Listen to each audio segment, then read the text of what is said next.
Hey, I think we're on. Hey, welcome to the finally the live show, the live stream, and it's nice to see a bunch of you guys already ready to roll. I'm here today. For all you guys who don't know, but Paul Ingbretson, and I'm here today with a couple of my students, Kevin on the left, and Sean on the right. They're going to be reading off your questions. We're going to be discussing whatever. Sean's going to be using the special thanks board here. In terms that we actually have the opportunity to take donations with your comments this time, for the first time I think ever. And we do need them this time. Mr. Producer made it very clear to me that we are going out of our way here. We're paying help and other things to have multiple cameras going and all that sort of stuff. So any help that you can bring to us at this event is going to be really appreciated. So I think with that, I'm about ready to start picking up comments if you guys want to. Yeah. Sean, is there anything else you need to say about that? It's just the super chat is what it's called, and I guess you can show your appreciation when you leave it a super chat with your comment, and then I'll write your name right here and get you up on the board. Yeah. You're not going to write their amounts or anything? No, just the name. Names. All right. Yeah, well, we have some comments already. So one Artbeat says, awesome, another live stream. Philip Ehrlich Fantasy Art Channel offers us some sort of emoji there. And Normal Kills gives us a wave. Nice. Wave to you, man. Philip Yu says, even a photographer wants to watch this one. Greetings. Well, good. I like to say my cinematographer, Mr. Producer, is pretty good at this stuff. I don't know what this looks like because I haven't seen it and I didn't make any adjustments, but that might be another connection. Yeah. I'm glad to hear that. Appreciative. Well, I did have a while back, way back, I think maybe, 5 years, maybe more than that, when Mr. Producer was actually involved in 48-hour film slams. He had a bunch of guys come up here from Emerson College, and they were creating something or other. And they all wanted, somehow or other, they got me into a room and they wanted a composition course. And they sat there for like 3 or 4 hours without, nobody followed his lead. I mean, it was amazing. So there is a, obviously connection. And if you look at, what was that, what's that movie, Brendan, something or other? Oh, Barry Lyndon? Barry Lyndon, yeah, I always turned into Brendan. But that one, you can see the connection in the arts, and lots of other movies. John Huston and others. I'm thinking of Shane and something, but lots of connections to the painting world. Coming through the world of photography, and especially if you think well, of course we just had that video about. That was a great video, yeah. Yeah, Steinmetz and Stieglitz, Stieglitz and Stein. I never get them right. Anyway, so what else we got? We have other conversations? Let's talk painting. Some more comments here. Philip Ehrlich Fantasy Art Channel responds to Philip Yu. Says, oh, another Philip Yu. So 2 Philip Yus on the channel. Interesting. 2 different people. Heidi Karpa says hello. One Artbeat says hi everyone. Who does? Which one? One Artbeat. Okay, fine. These are all names I haven't seen before, so I'm really appreciative of this crowd. I guess last week, for all of you guys who don't keep up with the analytical page or whatever, I guess you can look at that. Anybody can look at that. But the last one I did, where it was the one on best practices, I think the most recent one, we got 6,000 hits in in a single day, I think. So it was really appreciated, and it gives me an idea of what you guys are looking for too. So. Anything you want to talk about today, though, stuff, if you're trying to paint the way we do, and or at least to figure out what this thing is, please get these questions in today. It's been a great time, and everybody, the classic thing is there's no such thing as a dumb question. There might be dumb answers, dumber answers, but put whatever you want out here, and other guys are going to get the benefit too. So We got our first super chat donation from Jimmy Cruz. That's right. All right. Yes, Jimmy Cruz. Thank you so much. A longtime friend. Hugely appreciated, Jimmy. Thank you. More comments. We have one from Gavin B, who says greetings from France.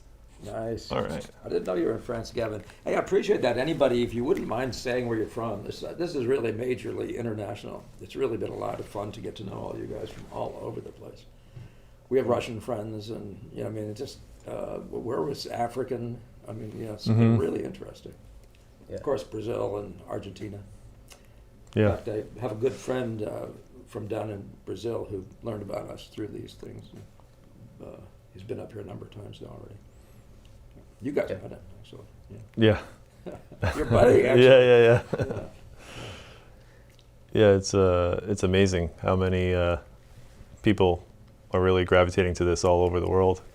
I think it's like just amazing, just seeing the numbers continue to go up in terms of your viewers and everything. What do you think, from your point of view, with what you've experienced, and both of you guys, what is it that we're doing that makes that happen? And I mean, I know what it is for me, why I live in this world now, because I've been through a whole bunch of other stuff and this whole search for best practices. But what's going on with you guys? What's the attraction specific? Because you've already had art backgrounds.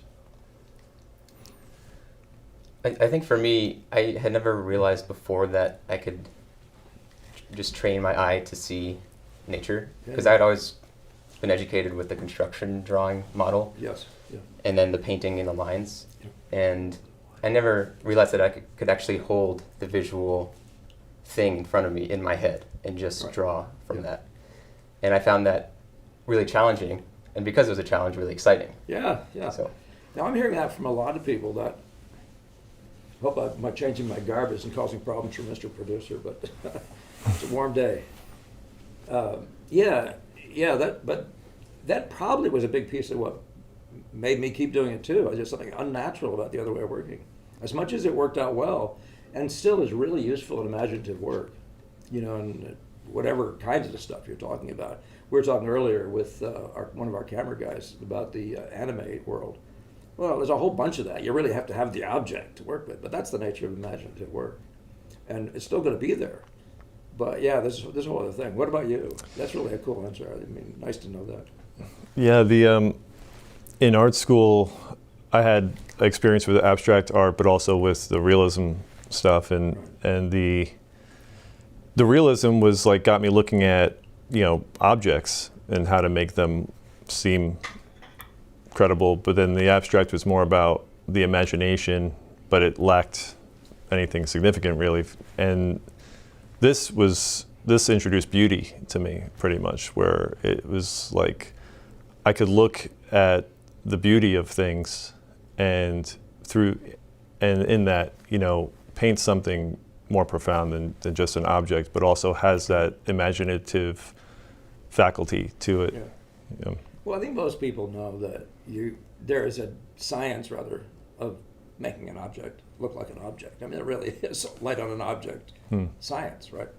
So you do have to have. I would never tell people to run away and paint pretty. Go find pretty. You actually do want to have this whole body of knowledge. If anybody wants to, you said you brought up a bunch of videos, but that one video I like is the anatomy lesson of Paul Ingbretson, was that one? But it's the one where I'm talking about you can talk anatomy, but there's so many things you have to know too. So it's not enough to know just one of those things. Yeah, it was a big breakthrough for me too. That idea that the beauty was the introduction to truth. Actually, it was actually the holding on to truth is via beauty is a much more viable, actually more workable too. But it's more powerful and more comforting and more enabling. I think it's the best way to say it. Me, nothing. Yeah, it's been really on my mind recently a lot because, I find myself looking and catching myself painting the object again. I'm like, why am I still doing that? And then I'm like, well, wait, what does it mean if I'm painting beauty, then it's not this. I can't be going back to this. It's obviously significantly confusing. I mean, what? You are painting an object. So, but the one thing I try to get you guys to do is to use that. Just look at it. That's your verity. That's your test of truth, right? You simply look at it and verify that it's becoming more like. But you're not writing likeness like it was some hobby horse. You're actually just using it as how are we doing? Sort of just a referent, and it has to be. That's your measure of whether you're doing well. So, that's real. That's real. Why not? But do we use it in the construction? Somebody was describing the construction to me, the way of working, and and this whole idea of having to know everything about everything, and we're trying to. And I'm thinking to myself, I'm looking at the arm. I already know everything about my arm. I know where the bones are and all. Why do I have to study anatomy? I got to figure out how to make the value marks do that in this bizarre light here. That's a significant problem that we're facing, isn't it? Yeah. But you can always look up and say, that doesn't look right. You know, that bone, I mean, that's in the wrong place. You can tell that without even looking at the model. The bone's in the wrong place. You have to memorize distances. Now, if you're doing imaginative work, though, and especially if you're doing a figure out of your head, you know, you really are, you'd be silly not to know where halves and quarters are and things like that on the figure. Yeah. So, any other ideas there? Or do you want to comment? Yeah. Yeah, well, we've got a few more comments and a couple of donations. So one from ARX, ARX. super chat donation. Thank you very much. Thank you, All right. ARX. Thank you so much. And then we also received a donation from Philip Yu. All right. How do you spell that last name? Okay. Thank you, Philip. You, whichever you are, whichever one is you. We've got some fun places where people are tuning in from also. So we have Heidi Karpas from Philadelphia. She says greetings. Heidi. We have an R. Sal who says, I can't believe I made it to the show. Greetings from Sweden. There we go. All right. There we go. So let's see, what time would that be? 6 hours maybe? What are we going to guess? Oh, maybe I'm gonna guess. 6 maybe- hours. I'm thinking like 9. He could survive. 9. He could survive that. Yeah. Yeah. Yeah. I think the guys in Thailand might have more Oh yeah, difficulty. Yeah. Well, the time we're streaming at might be good for some of the people in Europe and in that sort of time zone. Yeah. Yeah. Yeah. And we did, the last one was, I forget what it was, but it wasn't ideal. Definitely not. Yeah. Did you get all those up there? Yep. Hope those are big enough, visible. Are they reading good? Yeah. Excellent. Yeah. We have a couple comments from Philip Yu and David Drame about our mics possibly being not audible, Uh-oh. or maybe just low. So, okay. Okay. Mr. Producer says we That fixed came in it. earlier. Thank you, David. And is that Philip too? Yeah. Yeah. It Thank doesn't you. matter. Yeah. Mr. Producer is on it. So I hope it's better now. Joe Stephenson says hi from Yorkshire, UK. Thanks. Oh, beautiful. Have you met Ali Mom yet? Kevin, think about, he's from London, so maybe you might run into him. He studied with me here. So, Moon, Ali Moon, I should pronounce it right, Maughan. And when I first heard it on the phone, and I thought, let's see, he's from Saudi Arabia. His name is Ali Moon. Nice name. And I found only to find out he was Brit when I talked to him. I think there's a pencil sketch upstairs. I'm not sure if it's. Yeah, that's him. Yeah, That's yeah. his face, yeah. He left a couple souvenirs for us. Yeah. Yeah. Cool.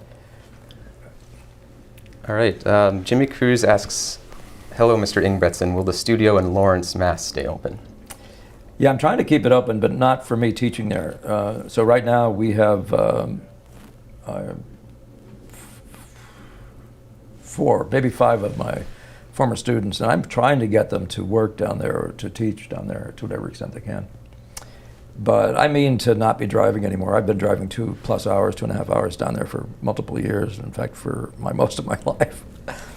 And I'm done, and that's why we're building a studio up here. So if you guys haven't heard about that, and if you want to be at any point involved in helping us fund that, I am trying to create a studio that's going to be a really good place for summer and other kinds of intensives.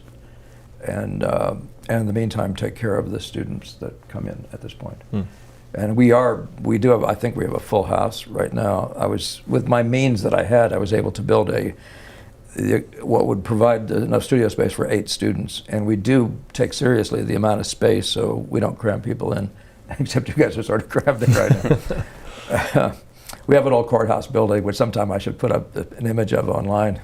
Hey, Mr. Producer, if you have one of those, stick it up there. And some of my guys are there working both in relatively small windows, but good north light, and camping here too. But yeah, so yeah, that's the main point is that it's trying to stay open. Yeah. Mm-hmm. Did you have? Is that? No, we've got a bunch more. Wow. Chris Strap. I'm really glad you're doing this, by the way. I could never keep up. It drive me nuts. I couldn't figure out what I'd already answered. No, this is great. Looks like we have a really good, there's a great lot. audience here. Yeah, it's really wonderful. It's fantastic. Keep putting your locations. I'd love to hear this. It's a beautiful thing. Well, here's one from Belgium. This is one of the great unifiers of life, is the arts. We know that, across the world. Yeah. Well, Chris Strap Peniers, forgive me if I butchered that name, says hi from Belgium. In Belgium, yeah. And Philip Beautiful. Ehrlich Fantasy Art Channels from Switzerland. Ah, gee. It's some of the most beautiful parts of the world. Of course, Belgium has that great connection to all the great early arts, middle, Renaissance, post-Renaissance era. Yeah. Jimmy Cruz, who asked about the Lawrence Studio, is from Haverhill, Mass., so he's very close. Oh, Yep. Yeah, Yep. We've met. cool. One Art Beat says, greetings from Quebec, Canada. Kurt Vegas Sorry, says, say that again. Who was that? One Art Beat? One Art Beat, yeah. Yeah. hmm Quebec. And Kurt Vegas says, greetings from Ireland. Great, great. All you guys need to look up Ollie. You got to get together and create a club over there, a cult. Let's create a little cult scene over there. No, I'm kidding. But not much. It would be fun for you guys to know each other. we'll have factions. We have the New Hampshire Faction. faction. And Faction is a kind of a divisive word. We got to think of a yeah, better word. there's a than better one faction, than that, but yeah. Yes. Branches would be more like it, except that wouldn't be quite true either. yeah. Well, I'm painting badly. Says, hi from Chicago. Is this a forum for general questions? It is, absolutely. This is the time and the place. So, we'll be watching for you. What was his name? Her name? I'm painting badly. Painting Bad. Sounds like me. I thought it was a confession. Very good. I like that. That's a good handle. Everybody in the history of painting says that about himself. Everything is about getting continuously improving and improving and improving. There's no end, and the way God talks about it, that's just what you hope for. Mm-hmm. Painting badly is just not good enough. Just not good enough. In some way, something better. Keep dreaming. Keep looking up. Yeah, I remember Da Vinci saying something about that too in his treatise on painting. Yeah. Yeah. And by the way, it's a significantly important read. The first book you should read really probably should be his treatise. There's some things I laugh about in it, because time has changed everything, but his analysis of so many things, but particularly the visual world, and his getting us to use our eyes and not everything being about the poetry of the gesture and the ideal beauty of a human or something like that. Can you see how the light works on an object? The line of shadow is this major thing, breakthrough. Mm-hmm. Yeah. To say it in words, it matters so much. Yeah. Well, it looks like we have a question here. So this is from Israel Diego Rivera, Genius to the Real Genius. It's getting better and better, genius. They say Impressionism is plein air painting and painting from life, painting as experience of the senses. This influenced Sargent. This is, I think he means the antithesis of photo painting that is done today at the ARC. So Don't get me to pick on particular people. My name is on the ARC site, and I really respect that people are trying to bring back the values that we all love in the world of the representational painting. So, but yes, this is wildly different. Yeah. Would you mind reading that again, because I want to make sure I didn't miss the thread of it, yeah, the center of it. I think it's more of a comment than a question, maybe, Yeah, but maybe yeah. something that can spark a discussion. Yeah. But they say Impressionism is plein air painting and painting from life. Painting as experience of the senses. This influenced Sargent. This is the antithesis of photo painting that is done today at the ARC. Yeah, it is. It is. What's happening in today's world of the new realism is really going back to the academic model, which didn't die anything except a natural death. It's very good for certain things. So to all you guys who want to be imaginative, but if you're trying to paint from life, if you're trying to actually, this is the most advanced way of dealing with it. And everybody had shifted. Everybody had shifted. I was just sitting here staring at that John White Alexander painting and saying how remarkably effective that was at getting me to find best practices, because I'd already been introduced to it by the Boston School. But then there's so many other guys, Sargent included. Which, if you've seen my video on Sargent in my Evolution of Impressionism series, you'll have a lot of empathy for that, and I think I probably cover several other people. But that shift wasn't part of any revolution. It was a natural shift into best practices. Yeah, keep that in mind. Yeah. And by the way, that whole idea of painting from life is like, I keep telling students, if you don't love what you're looking at, go paint something else. It matters that much, that this idea of beauty and stuff. It's got to be. You can do all sorts of configurations and think you're getting something, but if it's not good to look at, you've already failed at square one. And some people would say, well, that's just a decorative thing.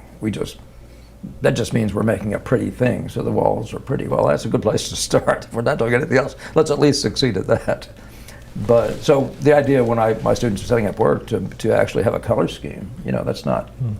It seems self-evident after you've thought about it for a second, but otherwise, what are we doing? Putting up stuff that tells a story, and then we put it on the wall, and gee, it tells a story about how you failed to get a color scheme, how you failed to get color unity, Yeah. But yeah, I like what you're saying, though. I like that. Genius, too, yeah. And all the rest of those names. I've run into his use of genius, too, before. Oh, great. Well, ARX, who gave us a donation, says, Paul's videos are like meditations for me. I watch and rewatch all the time. Was in Ipswich, Mass. Worked with many in the Boston School, now in Jacksonville, Florida. Ah, good. I'm glad one of the ideals I had was to have people who studied with me to be other places. I'm thinking of you, Ken Manami in Chicago, and others. It's just nice to know that you're also doing some teaching and passing on the stuff that hopefully you've picked up, especially by the Boston School. Yeah. Wonder what his real name is. Is he going to tell us that? I don't know. Feel free to, ARX. I do have a former student from, but he wouldn't give the rest of those. This wouldn't be his credentials. Who's in Memphis, or he's just the other side of whatever the Mississippi line is down there in that direction. Yeah. Well, we have a bunch more comments. So, Coming, yeah. Go Lumiere asks us to adjust Paul's mic, but I think we got that fixed, so hopefully that is the case. Thank you. David Drame says, we can hear Paul, I think, only through the others' mics. Oh, that's not good at all. Still, huh? Are you hearing that, Mr. Producer? I think that's cool. You think that's done? Fixed? I think so. Okay. Okay, All we right. think that's fixed.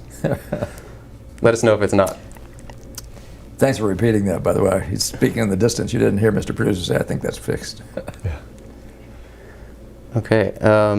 Parting Miss gives us a smiley face. Hi, Party Mist. Another one of the longtime names. Genius 2 says again, or not again, but they say European painting is closer to sculpture than photography. Modern painting lacks an understanding of form values. Yeah, that's the deficiency, if you want to put it that way, that I perceive and even in Gamel's sense of things, impressionistic, is that there's so much emphasis on color and even light at the expense of all the rest of what the visual impression does. That's why I say when you guys are painting, you keep watching to see if your form isn't good. If you can see more form in nature than your painting has, you're probably not doing everything. You're probably missing some elements. But but the overemphasis of form, that is a form at the expense. Well drawn is well enough colored is not a thing anymore. I mean, once you've seen the beauty of, it wouldn't matter who, but just take Monet. Once you've seen the possibilities there, everybody said, no, this doesn't stand anymore. Color is a thing. And I never understood actually why people think, unless you're just purely representational in the object sense of the word, why you don't give equal weight to line, form, or values and color. Why is there not an equality on that? Those are the three elements of our world, visual. And we all know that, but what is that somehow demoted? I'm picturing a boot kicking color down the cellar stairs. I mean, like what? Was that incapacity on their part? And some people would say, yeah, it does have to do with the paints, the permanency of paints. Full color spectrum stuff, enough of them being permanent to be able to do that with. But I don't know if I really think that's as so is. On the other hand, you have Alfred Stebbins saying that there's no great paintings that aren't good color, done well in color as well. So, but yeah, I understand that. I don't think he's far from the mark. And anybody who wants to read more about that line of thinking should read Gamel's Twilight of Painting. Those several chapters on Impressionism in the academic. I think there's maybe 3 or 4 chapters. Yeah. Form matters to me. But of course, I started in a sculptural mindset as a kid. Great, we've got some more comments here. Sergio 2023 says greetings from California. Wow. Sergio. What part? Northern, southern? Let us know. I was in Los Angeles for a bunch of years. I actually was looking at Chenard and other schools when I was a kid. Didn't find anything I wanted even to be remotely connected with, but What school did you say? Chenard was Disney's. I think it may still be there. Chouinard. I don't know if it's there by that name anymore, though. I think it's a different. It's got a different name. I can't even tell you where it was. I've forgotten. I think just north of L.A. Mm-hmm. Yeah. You were looking into potentially I was going just there? looking at schools. Yeah. Yeah. You do things on your motorcycle sometimes. There's a reason to be out there trying to not go broke. But I didn't find anything that said do me until I got drafted, and I wound up being the only school I could actually go to that would take the GI Bill, which was my way in to any kind of school at that point. Was the Art Students League, at least that I could find. I mean, and other ones like Chenard and those regular schools probably would have done it too, but I wasn't interested in them. And that was a good move. It was the right move at the time. Any place that has, as Art Students League brags, 60 professional painters teaching has got a calling card. That's pretty hard to say is a bad place to be. So yeah, so I've often thought, just so you all have heard me say this about the Art Students League, I pick on it a little bit because it was not systematic training in any way, but the mentality is actually a good one. If you could turn all 60 of these things into little ateliers, you'd have an astonishing operation there. And by the way, half of those people were modern at the time I was there. So it was people like Vitlichil and people like that. Modern abstract painting. Yeah. I don't know if Jackson Pollock ever taught there. I don't think so. He studied there. Wow, I didn't realize there were modern painters Yes. at yes. this Yeah, league. Yeah. Yeah, and I think that was part of the rationale. I mean, the reason for their survival. It was right. that they continued and didn't become this, easy to attack or that sort of thing. But I don't know what happened with other things, whether it was fun stuff. But the system was a good one. It would attract people wanting to be good painters and a huge body of people who just retired people and stuff who just wanted to be there. Of course, it made the classrooms like 40 people in a classroom pretty unwieldy. There was no such thing as discipline. The light we provide for you guys it's like scary right compared to the way you get in schools. I don't know about yours, San Francisco. Well, it was all, artificial. Oh, artificial light. Yeah. That's the other side of it. Yeah. Yeah. Your Dartmouth background. Is that the same thing in the art department there? Yeah. There's no such thing as North Light, and no reason to do that. Not really. There was one studio with North Light, but it was kind of obscured by the next building, so it was mostly artificial lighting. Yeah. Yeah. Keep going, yeah. All right, great. If you get sick of doing that, just pass it on. But you're doing great, so I'm happy with you staying there. Cool. Adra Brown says, hi, folks. Oh. Hi, Adra. Sorry, I'm so slow in the uptake. I was thinking about 3 other things. Just reminding you again, there is what are you calling this thing? It's a super chat. A super chat, yeah. So if anybody wants to do any fun throwing at us, this is costing today more than usual. We have several camera people and producer. Mr. Producer is live on this thing, doing multiple more hours than he would have to do on some of the videos I do. So it's appreciated if there's any support we can get. So just letting you know what that is, what this list of names is out there. It's been a while. Yeah. Chris Vallis or Chris Vales says, greetings everybody coming from New Jersey. Hey, Chris.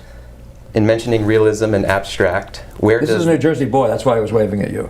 Yeah. Did you see that wave? I don't know if we're getting a big screen view of this thing, but yeah. No, actually, I think that was my brother probably.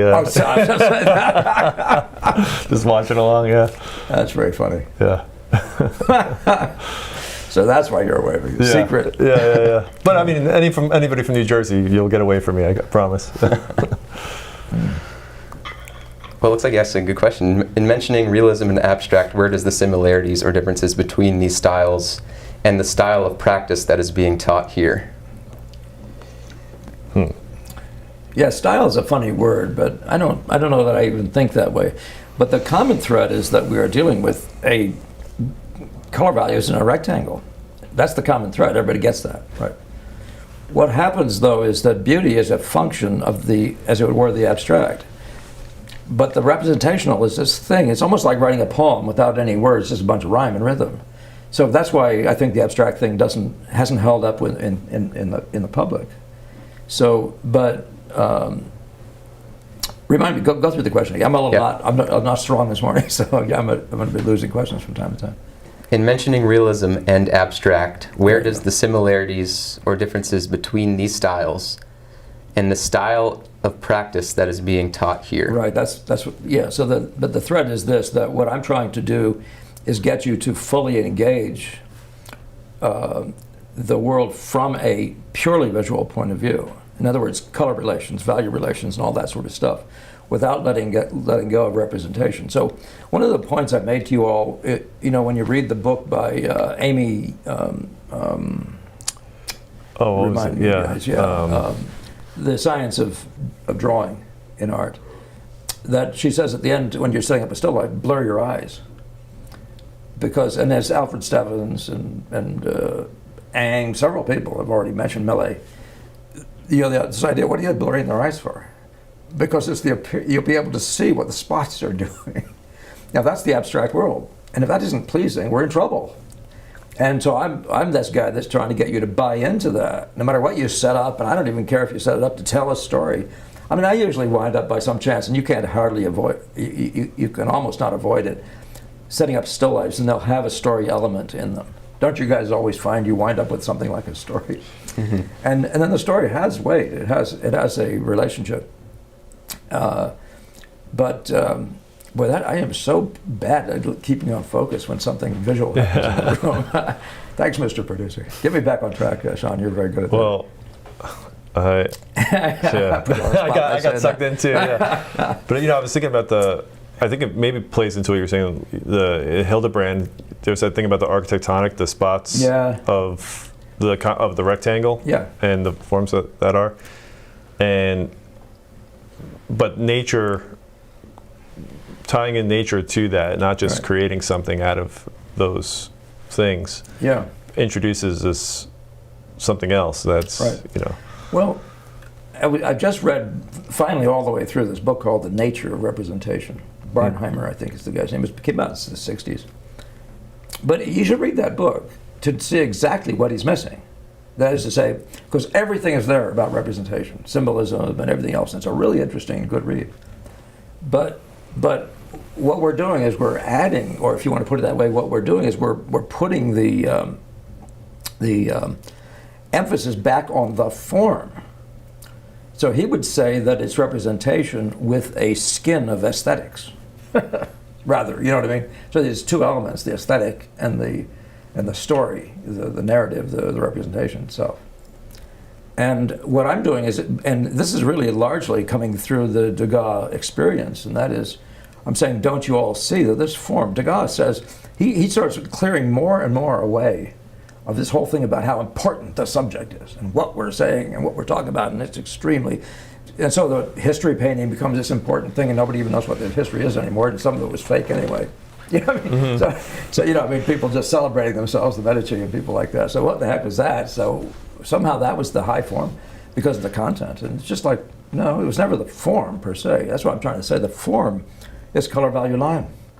And it's either beautiful to look at or it isn't. But even the vehicle, even if you say that it's just the aesthetics on the figure standing there, it's the play of those abstractions that gives it this line movement, or that gives us this timing in the spotting, or it gives us this color play.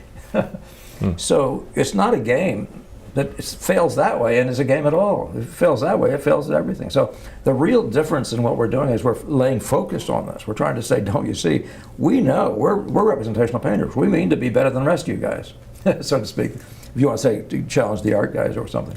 But we mean to be better than you, but we mean to also not lose sight of the form.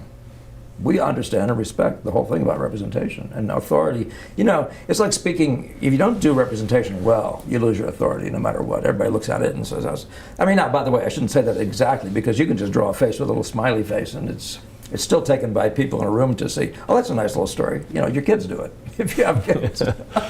So, but if you get that idea, though, that we're actually understanding the form is it lives in an abstract. It's like music, and it's like poetry, and it's like dance, and it's like a bunch of other things that don't require a storyline. And that's the long answer to that. But I like it's a discussion that you can't. And one of the things I recommend you all do, you need to have these discussions with each other or explain them to each other just to improve your understanding of it. You know. Yeah. It clarifies itself. Every time I discuss it with myself, it clarifies itself more and more how this is so. And of course, every time you say something adamantly, or what's the right word, straight out to somebody, you put yourself under a very serious spotlight. And you go home and you say, was I wrong? It's a good place to be. Yeah. You know, you project something, you say something. That's why I find that the you thinking with your mouth thing is over-criticized. It's a good thing. Project out there. Make arguments. And if you fail, so what? That audience is now gone. You're going to make a better argument in the next moment. So I recommend you all keep thinking this through, keep thinking it through. But at the end of the day, this is the beauty and truth thing. Well, the truth, in my mind, is simply the content visual and its authenticity that is plausible. And beauty is a vehicle that, how do you pull them apart from each other without destroying the fabric? Yeah, I was thinking about the question always goes to, well, if abstract painting, let's say, is these things, these forms in a rectangle, right, and but it's not based on the visual, right, why can't that reach some equal playing field? And I always just come to the idea that the form of nature is just so much more elegant than what a person can make up on a canvas. But is there something more to it than that? No. Well, that more in this sense, though, that there's more to it than that. Yeah. In other words, we don't right. have it. Now, that's you take your triangles and you make a whole field of triangles, but you're pretty limited. But when you look at Degas, you see the crazy play he does with color, with form, with line, with shape types. He's wildly into this whole thing, and he's doing spotting in color as well as spotting in values. And so but yeah, and so I think what's happening is you diminish your capacity to be interesting to your audience. Wow, yeah. You know, and you do live in a world of maybe not. So the randomness of like throwing blobs on the floor, is sort of a reach for more variety. But then on the other hand, if you keep dropping them down on the floor the same way, I've never been in art school. I mean, I've never been part of that. But Yeah. I get that you got to get to some level of variety to be interesting. Mm-hmm. And then you maintain this unity thing. I don't know how abstract painters. Honestly, I don't know how they do that. We are anchored to the world in front of us. Yeah. Even if we only create that world in front of us. You had a thought, I can tell you did. I've lost it. Oh, yeah. Yeah. Well, I know, I was, we may have lost the thread, but I was thinking about Raphael in relation to what you were just saying. Do you remember what you said? You mean about like just the elements or nature being a more elegant source? Yeah, that's it. Thank you. Because Yeah. I know, He's like, good at that. yeah, he's very good. Scary. Because I think Raphael is kind of the guy known for like elegance, and I think it's clear that he was observing nature very well. But then there's also, I think, and correct me if I'm wrong, but there's also this element of idealization that goes into his work. Right. Yeah. So are those two things, are idealization and the observation of nature complementary or contradictory or competitive? Oh, wow. That's a thought that I've been having in recent times, just independently. Part of that, reading the nature of representation, gets you into the world of the Greeks, and the idea that beauty was the most beautiful girl you could ever find, and if her breasts were the wrong side, you add some extras, you enlarge them or something. You keep on doing this kind of stuff to your model until she becomes the beauty somehow. Well, that's so object-oriented, it's scary. Yeah.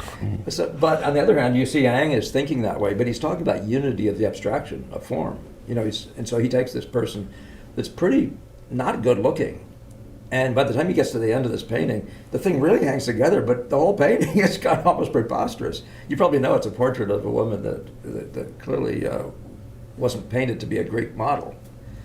And yet he creates a unity out of that sort of stuff. So, yeah, but that's kind of a significant question to keep working through in your own mind. You know, what are we talking about there? That gets to be, almost that gets us tempted to be by the pretty. And I'm not going to really say that's what they mean. I have more respect for the Greeks than that. But I think it does sit there like through the world, like burdening Raphael and other guys with the idea of am I making the pretty enough figure or that somehow or other finding some ideal. When you get to Ang, the ideal is what the figure is there for. And I think that you find that same thing with Millet. The ideal isn't the ideal human. It's the ideal gesture for that expression, the motion, the action it's taking. And then you wind up with a whole different one. Or in the Yang case, when he does the odalisque, he does an odalisque that looks like a distortion of European stuff, and then he finally does one that looks Persian. The one that's at the fog. And it's a startling thing to see that much awareness of the, we say style, but of the ideal that we would call the Persian ideal in so many of those Persian paintings. I don't know if I'm answering or getting close to what you're saying.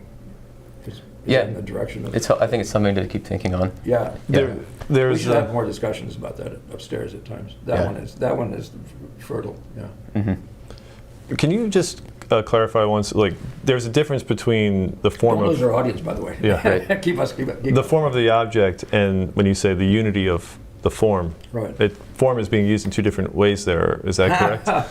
Yes, you're right. The classic two different ways. But there's look up the word form if you want to say a plethora of definitions. Yeah. But we mean form like the music is one form, dance is a different form, and Oh, right. Okay. painting is a different form even from sculpture. You know what I mean? So these are art forms, but when we say form, I do mean the roundness of an object, the tubular versus the little ball, or whatever Right. you might want to interpret that as. But that's what I mean by form. But form also means depth in space. It means the three-dimensionality. So when you're painting an Impressionist painting, a landscape, form is also that depth. It's a definition of. What did Millet say about Whistler? He said he didn't paint by thicknesses but by distances. And he was or draw by. I think he said draw by.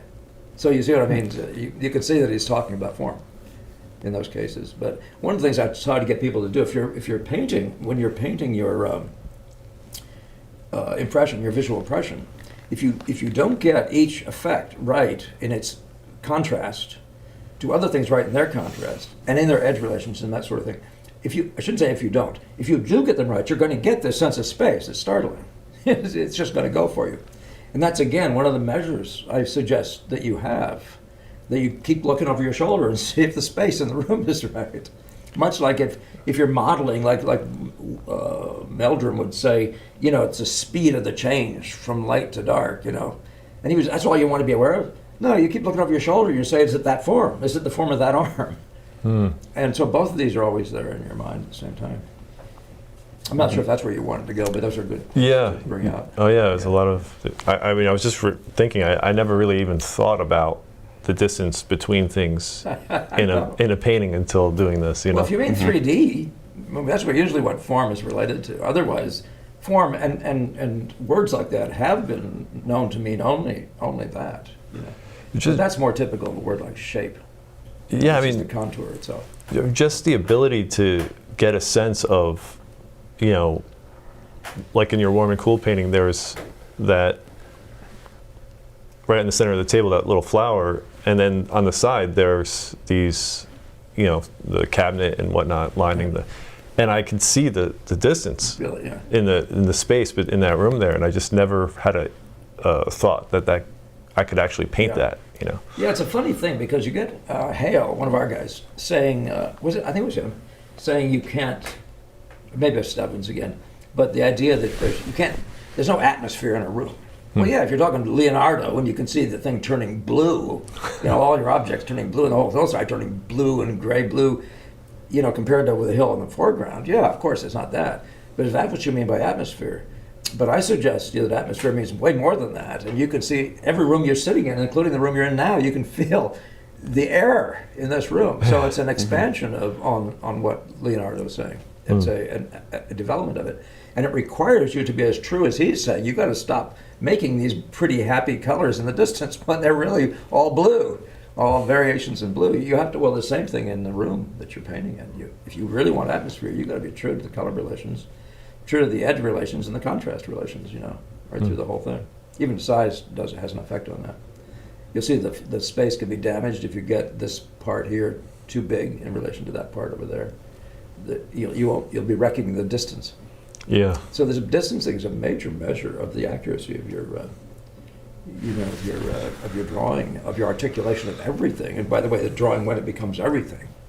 It's such a huge word the way the Hale talks about it. But drawing is then everything, because how is that not drawing? Yeah. Being form. Well, I want to get back to the comments because we have a lot of them coming in. We've just been warned that we're overlooking you guys. All right, Sean, watch it. I know. I'll just keep sipping away here. Firstly, we have a couple of donations. One from Philip Ehrlich Fantasy Channel, Art Channel. Excuse me. All right. Thank you. Thank you very much. Let me see it.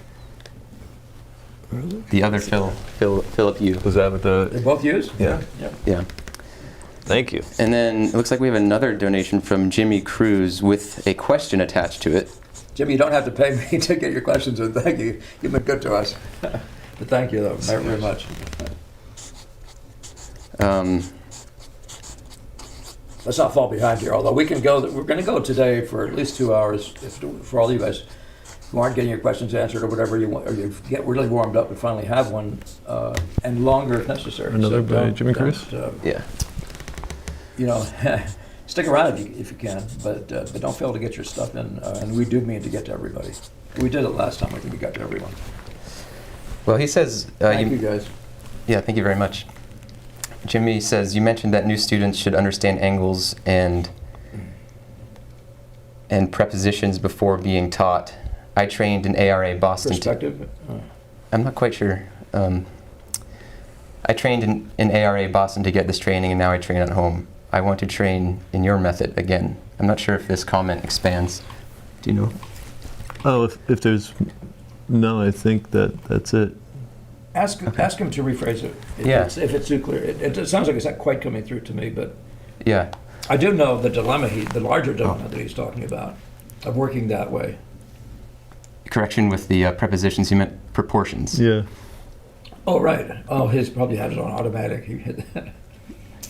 Was there more to that question, Jimmy? You can let us know in the comments. It seems like he's saying that he trained at ARA focusing on angles and proportion. Right. But just angles and proportion being the foundation, not the visual. Yeah, maybe. yeah, that's very much the size model. Yeah. Typically, yeah. And the thing that changes when everything happens, if you're in a size model, when you're just transferring this and transferring that, like getting this width over there, and if they look right to the heights, then they're good, or that sort of thing. It changes, and that's what I liked about what Kevin said earlier. It changes when you suddenly find that you have the right and the opportunity to draw things just exactly the way they look and make adjustments, based right there on the spot, and not have to do some prior measuring. That's a huge difference, and it's liberating. Lots of people are on here. I know bunches of you guys have said to me already in some of these other under videos, you've made comments that you're feeling like life has come back into your work. And I wondered, and several of you definitely are coming out of that background where that's pretty stifling. And I really, that's probably why I do it too. As I said, even the Daniel Green methodology, where he would have you doing construction drawing, that's the angle work of a different type, and that comes out of the Barg thing. And I think, by the way, a total misreading of the Barg thing myself, but I'm not. There's no writing to go with the Barg method that comes from Barg. So I don't, it's all speculation. But to be trapped in that, and that's why I said when I was talking to Daniel Green and saw a drawing he'd done of an entire profile of a face in one stroke, I said, why don't you draw like that? He said, you can't. and I thought, I never lost that. But then I was looking around. They even asked him, was already watching Sargent draw like that, and lots of other people. Yeah. It's not that they failed to throw some angles and stuff down from time to time, and even strokes that are in that life, but in that form. But to have somebody say, draw the longest line you can, that's a very different world. But the other part of it that's really liberating is don't measure beforehand. You're always looking at it to see what it's up to, but you articulate it the very best you can with that larger sense of how it lands and how big it is and all that sort of thing. and then allow yourself the skill, get yourself the skill of making the adjustments. That's really one of the most beautiful skills. It's also, by the time you get through a thing 3 times, you should be able to draw it really elegantly and way better than you did the first time. Just sheer knowledge, just experience being in the room with it, with your shape. Mhm. So keep coming. Okay, great. Yeah, catching I like up a little that, bit. Parting Mist says, love seeing the violinist in the background. Thank you. One of these days, I do mean to get Mr. Producer. I hope you're listening, Mr. Producer.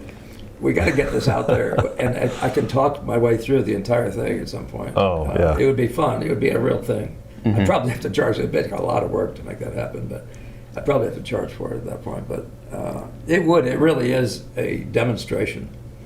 Yeah, somebody critiqued it on the basis of it as a piece of art, and I don't mind if you don't like it as art and that sort of thing. But it was done under cameras for some 30 hours, with the idea, 39 hours, I think, with the idea of showing you how one paints, rather the way a Boston School painter might, or in that direction. So it has that burden. And in that way, it's a highly successful picture. It doesn't mean I wouldn't do, if it was a portrait of somebody, I wouldn't do more to it and that sort of thing. But, and I particularly stood there staring at these fun things I saw happening in the third wave of effects with some of the patterns on the dress and stuff. I've never done anything to this. If somebody actually wanted to make me a serious offer to buy it, I'd probably, quote, finish it that way. Huh. Anyway, just saying, Mr. Producer. It may be something we should do. I've had so many people ask me for that. I would love to see that. Yeah. Well, the 90-second thing has worn itself out, hasn't it? Yeah, I think we had a 4-minute one on there at one point. I don't know if that's still around. No, yeah, I don't think You so. better keep the Yeah. comments Yeah. coming in from these guys. Just trying to catch up here. So, Yeah, let's do it.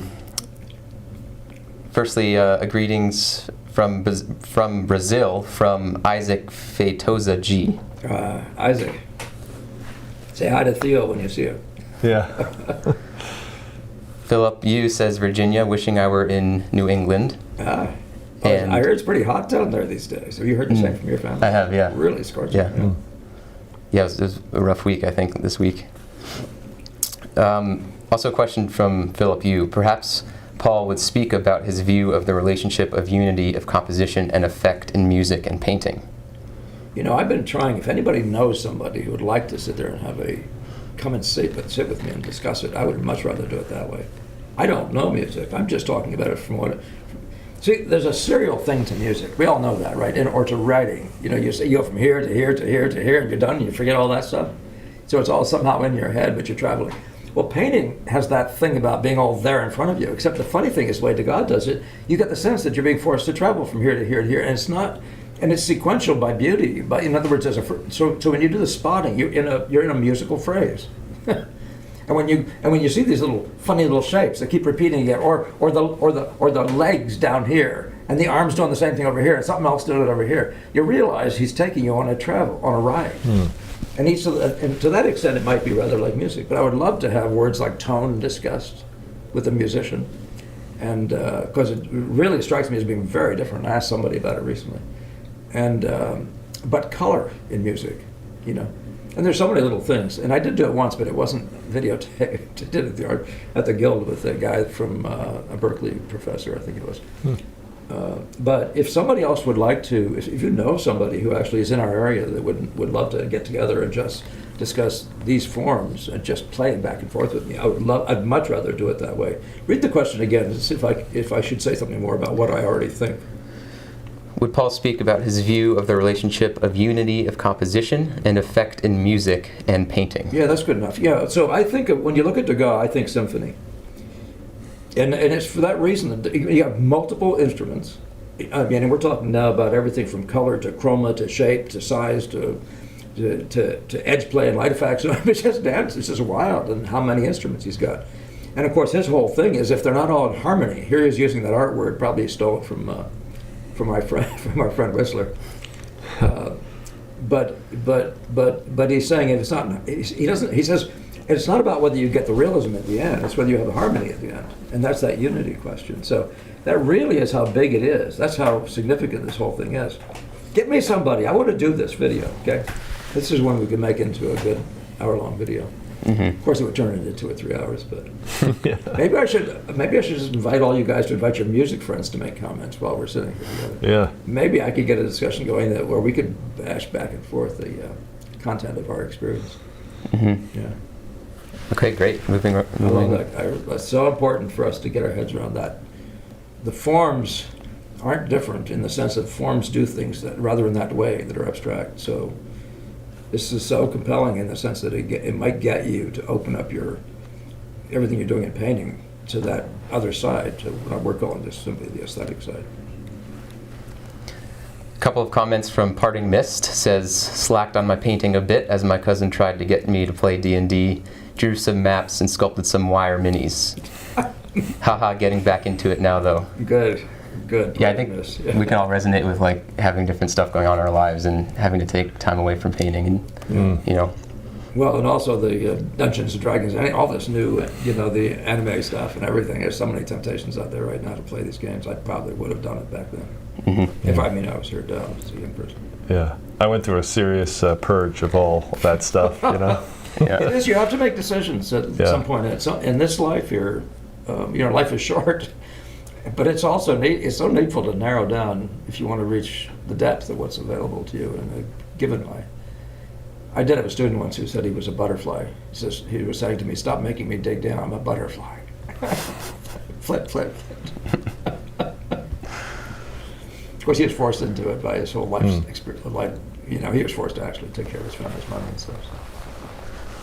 Dear guy, lovely, great guy. Parting Mist also says, my aunt's tennis group is doing a fundraiser and I'm wanting to donate some paintings, giving me a reason to paint consistently. Yeah.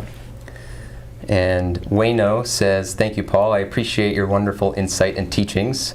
I'm very grateful for you sharing with us. Good luck from Dublin, Ireland. Another Dublin, yeah. You guys have a nice history over there with any number of Impressionist people. But yeah, you're very welcome. I'm only doing what everybody ought to do. I don't think it's anything, and I don't mean because I'm such a good guy. I'm just saying it. Freely we have received this, and I, in the case of Gamel, received it freely. And it's important for me to give it back freely. So that's all I'm doing here. Except I have to tell you, I get too much of a kick out of doing it, as you can tell. So what's this? Don't throw me in the briar patch sort of thing. If you haven't read Uncle Remus, you guys not from America, you might want to read that in these quote racist times. Never mind, I didn't say that. Heidi Karpa says, I'm curious about Sarah Brown's question. That's a new approach to me. I'd appreciate some information about that as well. And I'm sorry if I missed that question. I don't see it in the chats. If you'd like to post that down below, that'd be great. Did you see something, Sean? Oh, no, I don't. But Heidi does have a follow-up question, which maybe that's what it is. She asks, Paul, I'm curious about your recent statement about color scheme. Color scheme is determined first. Can you elaborate on that? Well, so what we're doing is we're talking about a model here, which you might call an impressionist model, which is establish the color, because you're going to be drawing with the color, which is the color values, of course. It's the values in the color. So that's just a thing, right? So you see Monet going up there, fleck, fleck, fleck, and we, in my background with Brackman, we're doing fleck, fleck, fleck, and he would insist that the drawing will come, let the drawing come over time, let it be a natural part of the process of getting the canvas wet. So read that again. I want to see what part of it I missed. I'm curious about your recent. I'm curious about your recent statement about color scheme. I know where I am. Okay. So I shouldn't have cut you off, so the other guys can hear that out there too. So, but anyway, so when we do a still life, though, that's what I was actually talking about. The presumption is that you're going to put pictures, put colors together that make sense together in the first place. And so what I lean on with people is to understand that I want the colors to go together as surely as they would if you had put on a costume, a dress, so we say if you're a lady, and then said, I'm going to wear a scarf with it, and I'm going to wear these shoes, I'm going to wear that, why wouldn't you do that? It's just a version of harmony, right? Why would you start with a group of objects that are harmonious on some level? And so that's the only way I mean that. It doesn't mean if you're talking about a narrative, your narrative is probably first, and you're going to have to come back through and find your color scheme just the way you see a person like Leighton or Bouguereau do it. So that's most of what I mean by it is within those 2 points. Mm-hmm. Yeah. If Sarah Brown's question is more on a different point, let's get that back to us, Sarah, if you would. You didn't say Yeah. where you were from, by the way. Was she the one from Dublin? No, that was somebody else before. Let's see if I can find that real quick. No, it's okay. Keep going. Wow, there's so many. I don't think so. I don't think it was mentioned, but I can't read that, Mr. Producer. You're going to have to get real close. Just let's go to a break. Oh, okay. And, we'll give it a second. Okay. Okay, guys, we're going to take what I think a 5-minute break, and it sounds like we're going to take it almost right now. Let's take one more question, if that's okay, Mr. Producer. One more question, and then we'll go to the break. yeah, let's see. So first I want to mention You have an idea? that we had asked ARX what his name was, and he said it was Steven. So- Okay, great. Thank you for that. Yeah.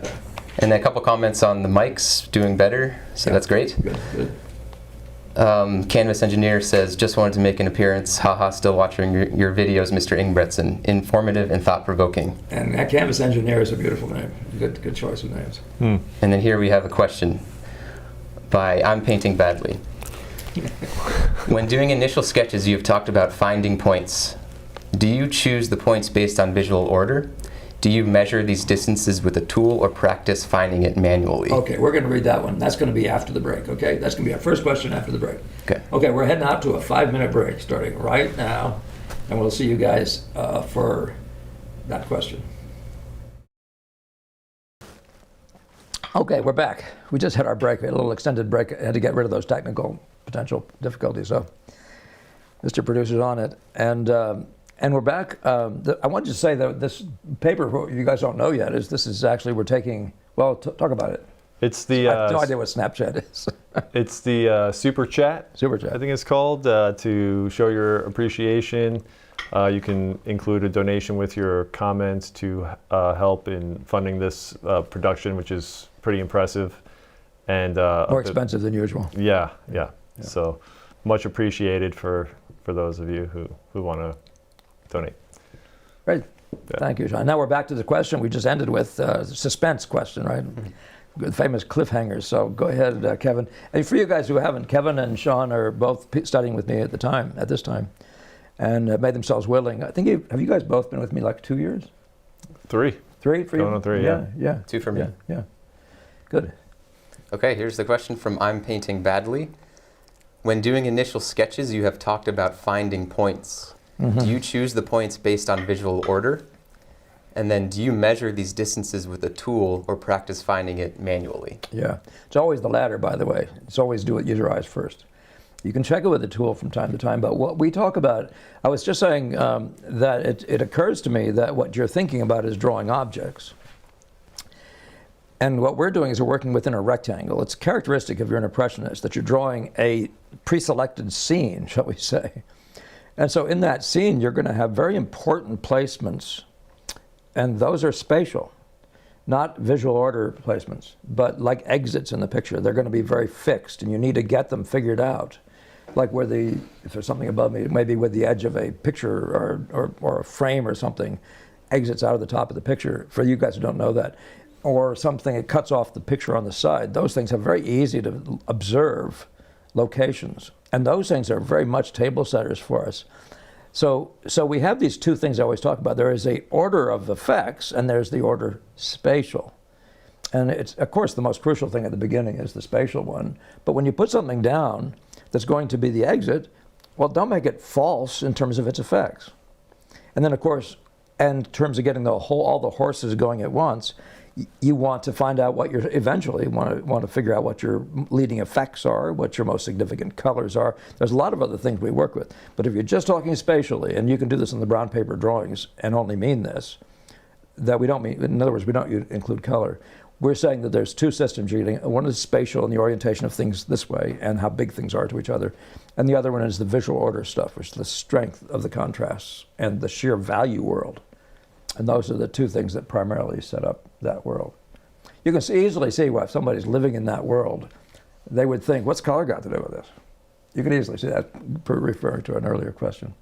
hopefully that does it for you. But all you guys, or somebody else who wants to get more feedback about something I say like this, I understand that I'm saying these things in a more summary way. I'd almost say more glib. I hate to say that word because it implies disrespect for you, but hopefully a more summary way. But if it isn't coming across clearly and there's something that might be useful to you, get back to us. And another question, or somebody else throw in something that may help, even to help other people pick up what I'm saying. Great. Well, one art beat asks any thoughts on painters like Hayden Sundblom. I wish I knew who Hayden Sundblom was. I'm sorry. Or Well, the other one is J.C. Leyendecker. Yeah. Well, Leyendecker is a classic illustrator. You know, he obviously is working with a formulaic figure and all that sort of stuff, just like Rubens. You know, give him credit. And he tells a good story. There are lots and lots of good materials out there on that side of pictures, and I don't focus on that sort of thing. But yeah, you don't want me really to do that kind of thing. Just go and read those books. Famous Artist Courses, perfectly nice one. You can find those things. I found numbers of copies of those things. And then there are other books out there by different people like Rockwell. They show what they go through. And all in the interest of the story. The story is always, it's always the story. It's always that prioritization. So if you're reading that book, The Nature of Representation, that I just happened to have recently read, which is why it keeps coming freshly into my brain, you understand how it's the story, the story, the story, the story, the story, the story. It's always endlessly an illustration. And people want to get mad about that and think I'm demeaning illustration. Illustration is a perfectly good thing, but it's a use of a form. And just going to leave it at that for now. Mm-hmm. Yeah. Awesome. Moving on. Adam says, thanks to all from Boston here. Let's talk about visual music. Going back to a discussion that we had previously. Are we as painters conductors of light symphonies? Yeah, Adam was there for this discussion a little bit, so I appreciate that, Adam. And I'm glad you're here today. But when I was talking down there about Whistler and Degas, which is one of the more recent videos, but I also did a version of it, more focused version of it for the Whistler House recently. Read his question again. I'm just going to clarify where he was going with that. Are we as painters conductors of light symphonies? Why not? You're conductors of everything, though, unfortunately. Yeah. Once you stand yourself on that podium, you better be better at more than just light. Better be good at everything. So, yeah, I like that. Thank you. Thank you, Adam. Nice comment. Great. A couple of shout-outs from Waz and David Drame. And a question from... Oh, and I understand David is from Shenandoah Valley? That's right, yep. And is that West Virginia or is that Virginia itself? He says Virginia. You're from down there. He said Virginia. Okay. Yeah. Yeah. I was in the Army down there, guys, for anybody. Things I don't come by honestly. My little bit of awareness of the Maryland and Virginia. I lived in Maryland. I was stationed at Fort Myers. Mm-hmm. A question from Frog. Are you still teaching in person in an atelier? Do you take on new students? Yeah, I take on new students. I think we're full, and then my limits, my budget limits have made it so that I couldn't create a 12-person studio, and I'm stuck with an 8-person studio, and I believe I'm absolutely full. But I really would like anybody who wants to study with me to go through the filter of the Lawrence group that are trying, the two really strong women I have, Margie and Mary, and consider studying there, and don't not study anywhere just because you got to get to me quickly. And I do mean to try to expand this whole thing, but as I get older, of course, it's going to be more and more through other people. I've never done that in the past, but it is a function of trying. Partly these videos, getting more people calling us and stuff. So it's partly a function of being able to be bigger and to be more available. So I'm hoping these guys, both of whom I think have a nice feel for the verbalization and all that stuff that goes with teaching, and an interest, but. You know, to be there soon, and they'll definitely be involved in workshops and things like that as soon as we have them going on. So, I wish I could tell you something different than that. That I used to have 25 people at one point. It was way more than any. It was a fool's errand. No, it wasn't. I mean, you guys saw the show at the Whistler House. We did pretty good, I think. But it was not. I mean, I think I was able to do 2 10-minute critiques per person, and I would never stopped it for lunch. It was too much. Wow. It was crazy stuff. That's not an atelier. It's more like a school, and it's not fair. Even though it's amazing how much was communicated. But when you have a large number of people, you often are communicating through other students and the more advanced students. are easily pulling people up with them. So there are advantages to a room full, or to numbers. Yeah. Mm-hmm. Okay. Sergio 2023 says, one of the most important things I've learned from Paul so far is learning to paint without making a preliminary drawing on the canvas. Very liberating. I'm in Southern California, by the way. Yeah. Nice. Thank you. Yeah. You made comment about that earlier. Yeah. When you're painting from life, the world is its own thing. I mean, and you can say just Impressionism. Painting from life is painting with the impression. I know that there are people who stand the model up there and just make it up, and the model is just there for some reference. That's not what we're doing here. And to whatever extent you're into imaginative work and stuff like that, it's a good use of the figure and all that. But I just want to mention, though, that that's exactly what I found so many of you saying, and I'm really excited by that. And the fact that numbers of you have said this brought the life back. Now, I hope it hasn't done what some people accuse us of, and that is to make the drawing less good. Hopefully you have very high standards, and if you're working around other guys, have them look at your work and tell them, and you look at their work and tell each other when you're kidding, when you're lying about how bad your proportions are. Be honest and make sure you keep the honesty in the room. Yeah, I remember back, just to speak to that, I think to that point, when I was in art school, I used to be jealous of musicians because I feel like they could just have this ability to play freely. And I couldn't, because I was trying to do these angled construction things, and it was always in my mind like, okay, well, I'll just keep doing these angled drawings, and then maybe 20 years from now I'll be able to just draw one long line, know. But it's almost like this feels more like maybe like jazz, where it's just very other people have said that, yeah. This very interactive thing with nature, and going right for it, instead of creating all these steps to getting there.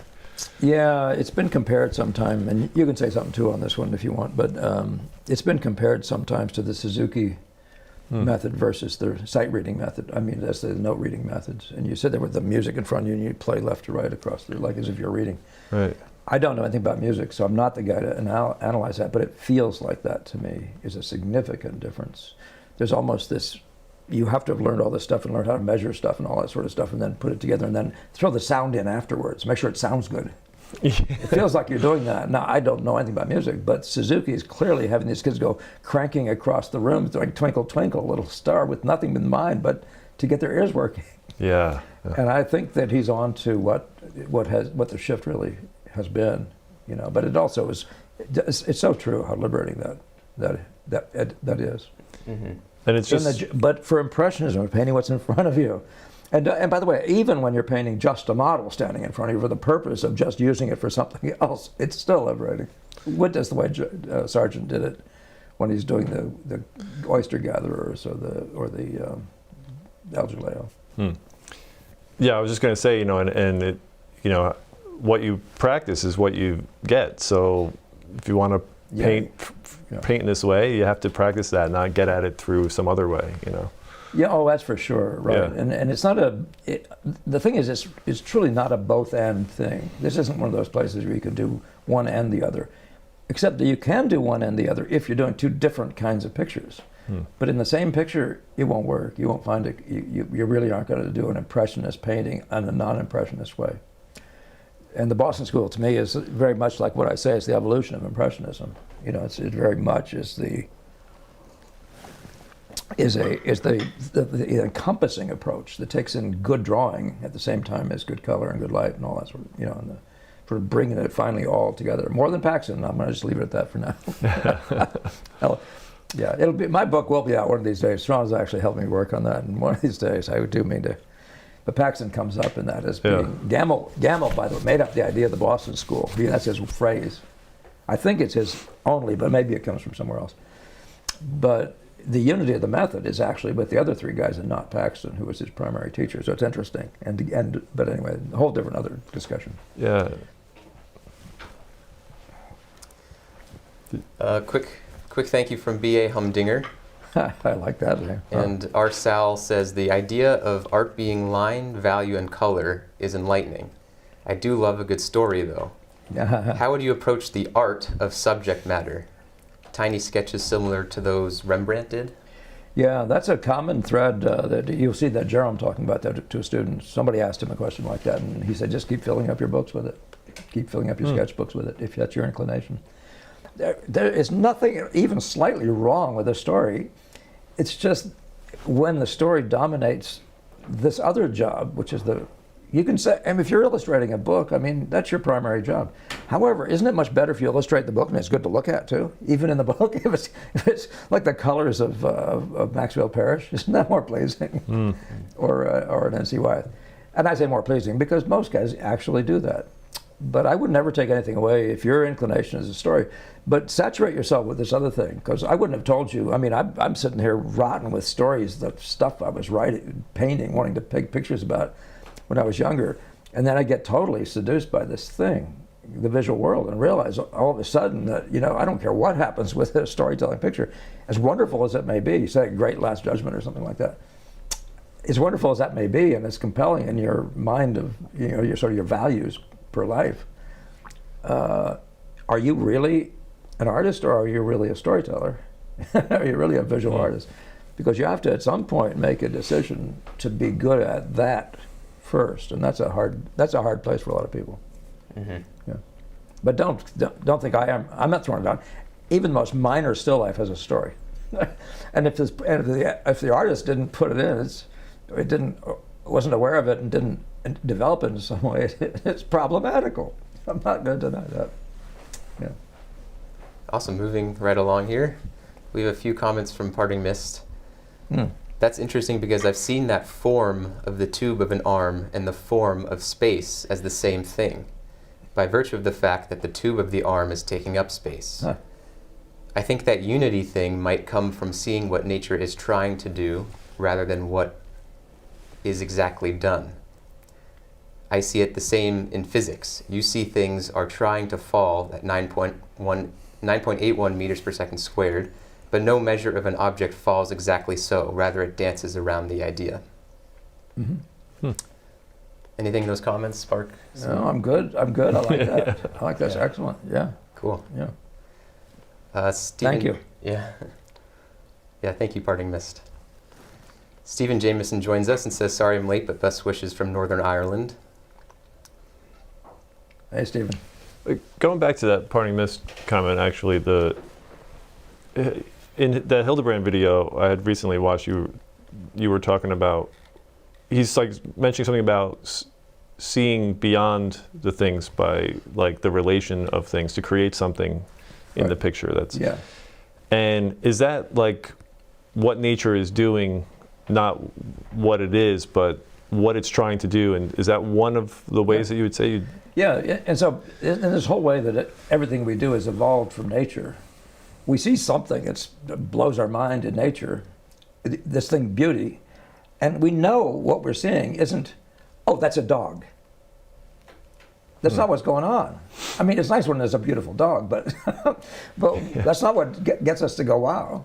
It isn't that. It's something else. It's a set of relationships in color, or shape types, or whatever, various kinds of crazinesses that make, ultimately there's a suggestion that there's actually a symphony going on here. And I find that, that's so. So when you get to a God doing, the legs and the whatever, making these posts and verticals and dancing around a painting, you recognize, we've seen that in nature, but we didn't know what to make of it. And then we got subsumed by the idea of it's a tree. And we kept working on the tree part, getting it to look like a tree. We forgot what draws to the dance, and that's what I keep saying to you guys.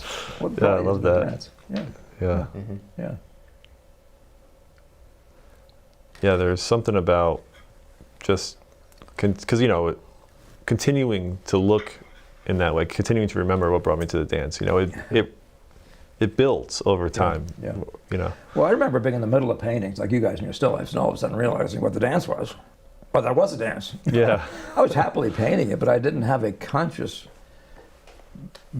cell to that thing, which is the whole point of it. I was just getting lucky that I was starting to notice it was there, and I'm thinking, well, how much have I done already that didn't have that in mind? Yeah. You know, and what do I do? Do I go back and what? You know, and you start realizing so that even Stevens and his offspring Degas are saying it's got to be in the lay-in. They're saying it's got to be it's got to be there from the start. And that's that thing. It's got to be there from the start. You have to somehow get it onto the canvas what you mean to be doing here in terms of this dance thing. And then don't let realism eat your lunch. You know, just the sheer. I used to think of it as a conscience of the realist. You know, and then I take it as pride. You know, oh, but I can make a better arm than that, and if somebody sees that, they're going to think. You know, I like that about Benson. He didn't have that shame, that sort of shaming, I guess is the right word. You know, that goes on in your own mind somehow, and somebody's going to see that I can't draw. He can draw. In fact, his early stuff, I was just looking at some of his child portraits early on. Some of them are preposterous in their proportions, I won't deny it. A couple of them are stunning. And a couple of them, I mean, I looked at, on behalf of somebody who's asking me to do a child's portrait, I was looking at Sargent, and for him, to show him stuff. I was looking at Sargent and several other people. This one head by Benson is as good as any Sargent ever done. It's a stunning little boy's head. I mean, just stunning in the same exact ways. Wow. And where Degas, Sargent looks like he's always still in flux, hunting for it. Which is a nice thing to see, by the way, in a good painter, because he's also getting lots and lots of what it takes before he ever stops. Mm-hmm. Great, we're catching up with the comments here. Excellent, yeah. Not that we want him to just keep coming, guys. Yeah. We'll stay here as long as you're here, so. Jimmy Cruz says, I'm in one of Paul's videos where he mentioned that students should have a strong grasp of angles and proportions before being taught. Yeah. I didn't feel ready to learn with you, so I guess, or until I learn these basics. Jimmy, I'm still in your debt, man. Come on back. I'm looking forward to working with you, man. But I'm glad I was just mentioning that to somebody that I said, you're that guy. So I was having this discussion. I haven't forgotten you. But remember, it's all of a piece, though. And in what we do, it's shall we say it's enforced in a slightly different way? The whole process is different. The data thing that you're talking about. Getting confidence in your drawing, though, is never a bad thing, you know, but especially if you mean to draw freely and get the proportions right, you know, like you can get them right somehow.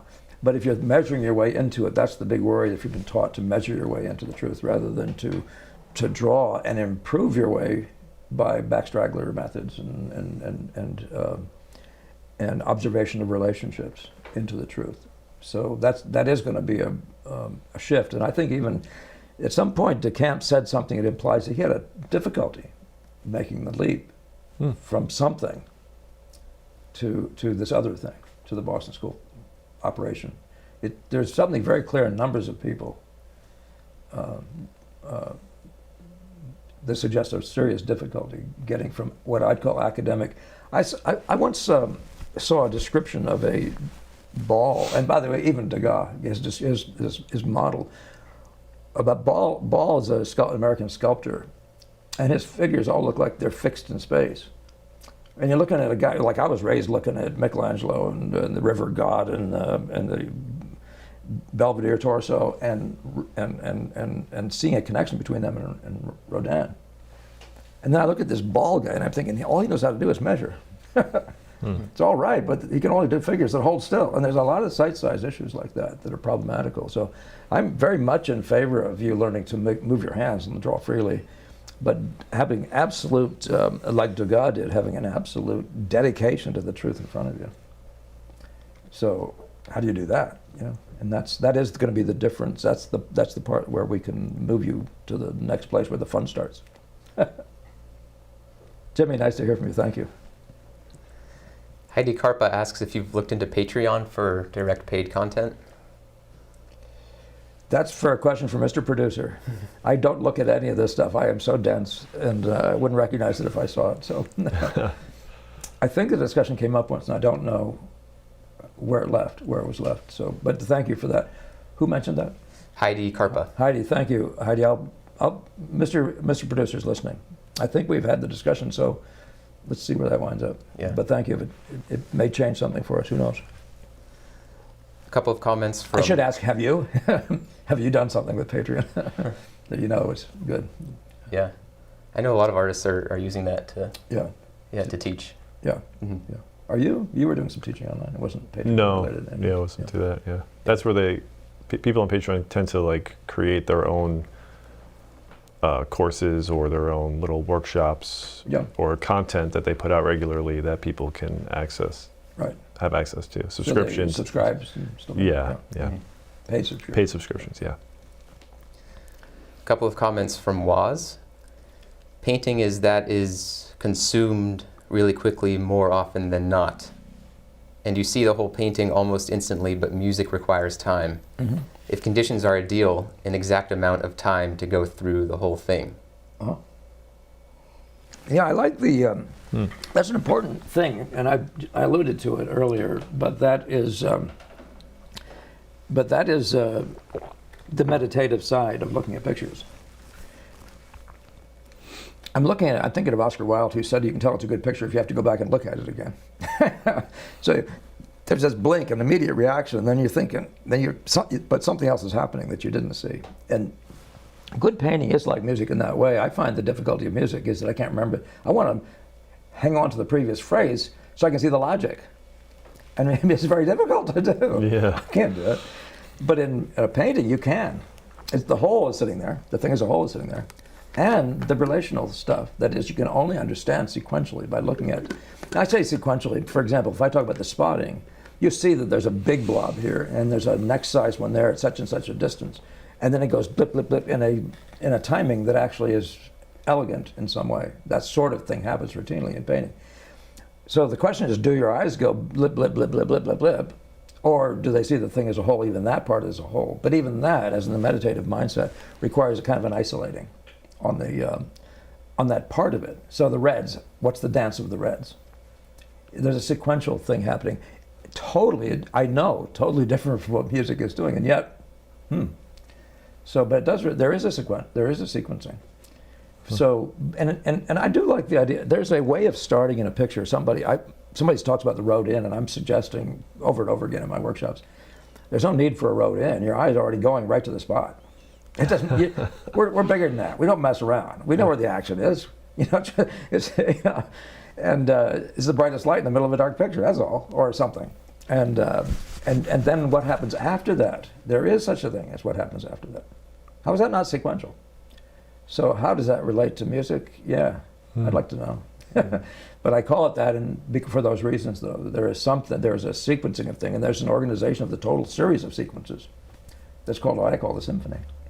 Yeah, whatever that's worth. I mean, get me a good musician who likes talking.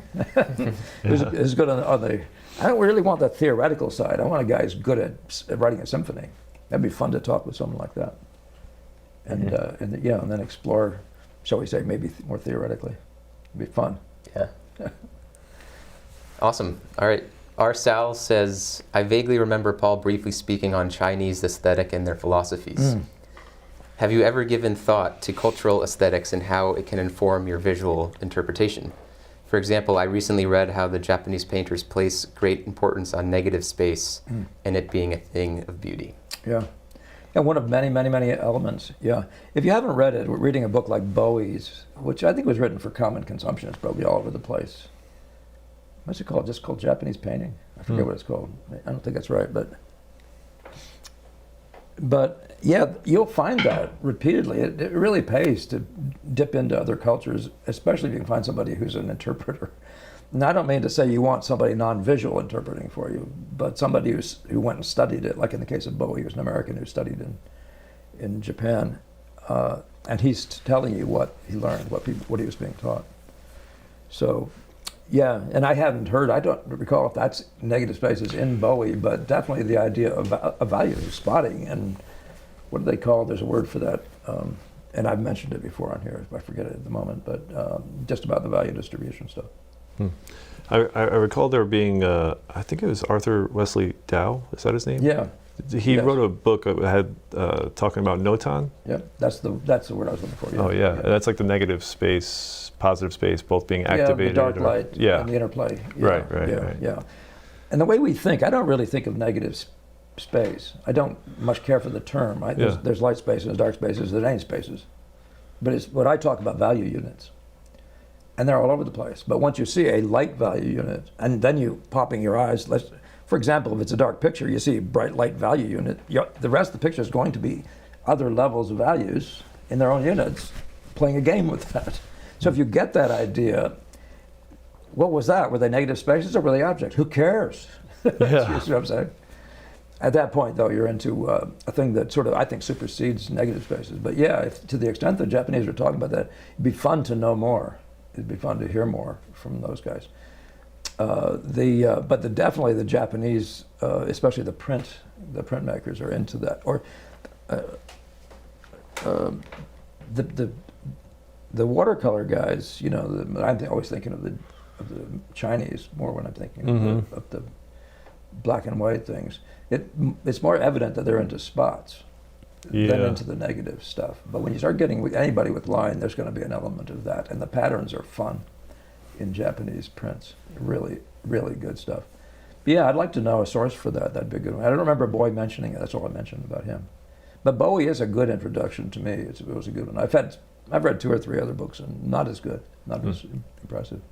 I think it's because he worked with them, you know, took the lessons, whatever. Yeah, I appreciate hearing your dislike for the term negative, because it just immediately Objects. It immediately puts me in the say yes to everything kind of everything matters, you know, in the composition, and not to create a hierarchy or something. Yeah, or some afterthought. No, what it does is it makes you. That's the object-oriented mind. Yeah. Here's the girl. There's the dog. There's the shape in between the two things. Yeah. What's important? The things. Well, it's a funny way of thinking, because in visual entertainment, that's where Degas changes everything. In visual entertainment, it's different. By the way, even in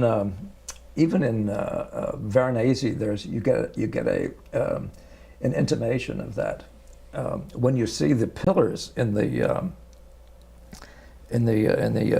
what's the painting, the most famous one of all, the Christ, the Last Supper, I guess it is. But there are these pillars up the top, and they're funny shapes of dogs and things looking through the pillars, and it's the most riotous entertainment. But it doesn't look like he's thinking objects, he's just making fun out of whatever happens in these, and to get variety, obviously, into those spaces, so they weren't all the same, probably, and so on. But yeah, I find that it's somehow necessary to get to the bottom line.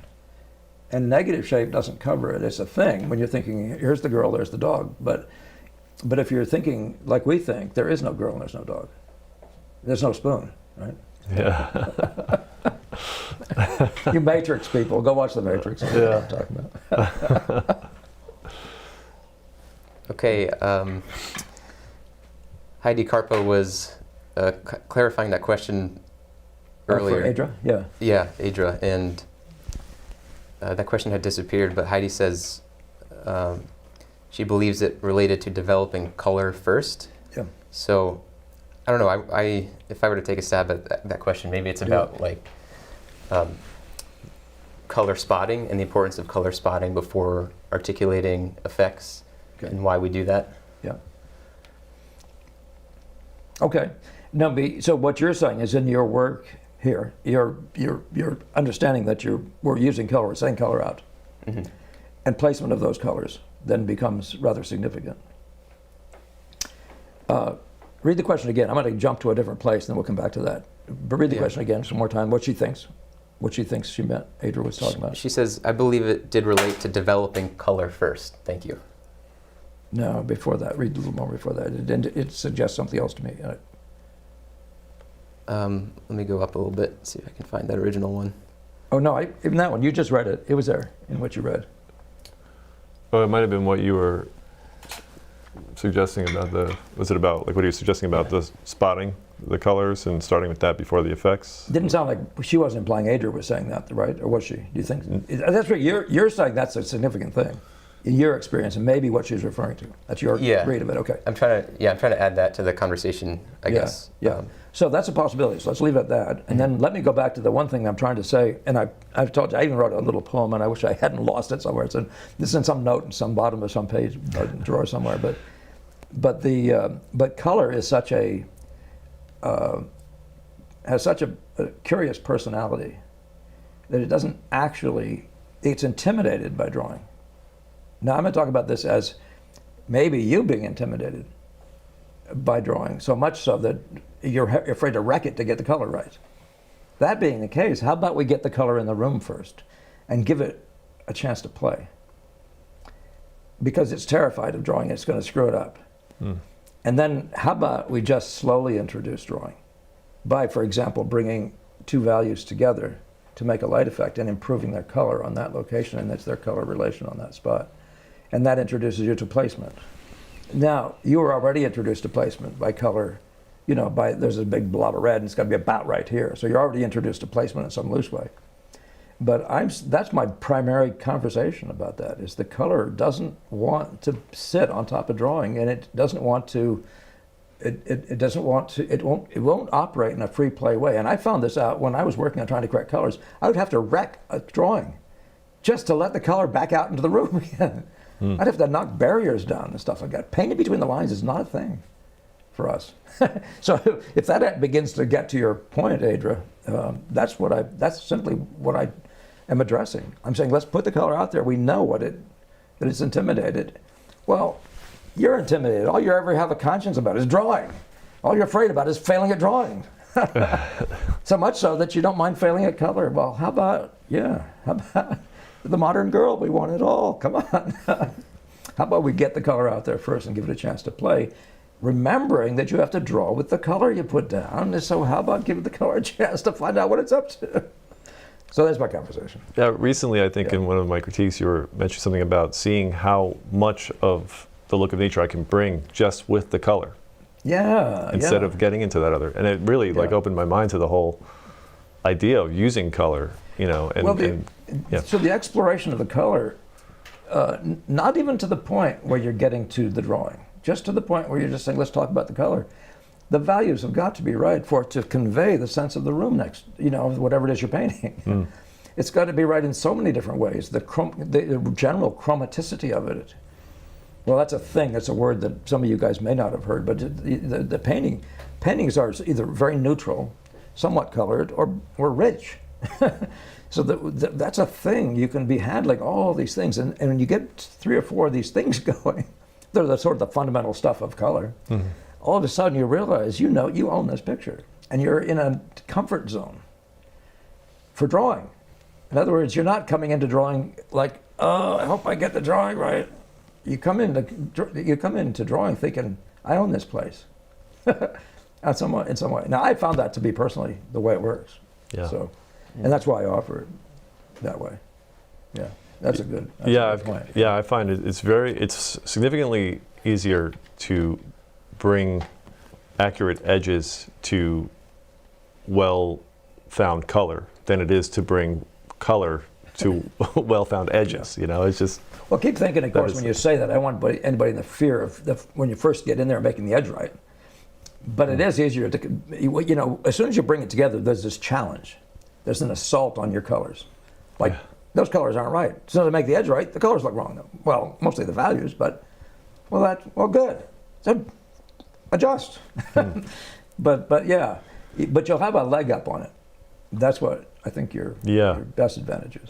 You got the leg up on it that you're finding about. Yeah. That's cool. All right, moving along. And if color really matters, by the way, before I let you move along, if you're really saying let color let it be an equal partner in this triad, how about we just stop neglecting it? How about we explore it thoroughly and stop just gluing it on top of some good drawing or even good values? Yeah, I think earlier, maybe it was possibly when the comment was first made, we were talking about narrative painting and how people sometimes want to start with a narrative or a story, but to have color harmony before that story. Well, now you're talking about imaginative work, and that's once you do the story with objects and drawings and sketches and all that stuff referred to earlier. Obviously, at some point, you got to get the color scheme going, and you can separate it. And you can say, now let's get the right colors for this storyline, which you should have evolved. And I actually teach composition that way, from an imaginative painting point of view. So that you have to have a drawing with a story, and we're gonna glue the color on. But it's not a practical way of working in the sense of Impressionism. It's a very wrong way of working for Impressionism. Yeah. But it's a necessity, I think, you'll find, to separate those things and identify them. But you need a drawing to know where the colors go. And the drawing tells the story, for crying out loud. That's the point of it. And it has a story picture, so, yeah. That's really good. Yeah, did you have anything? Yeah.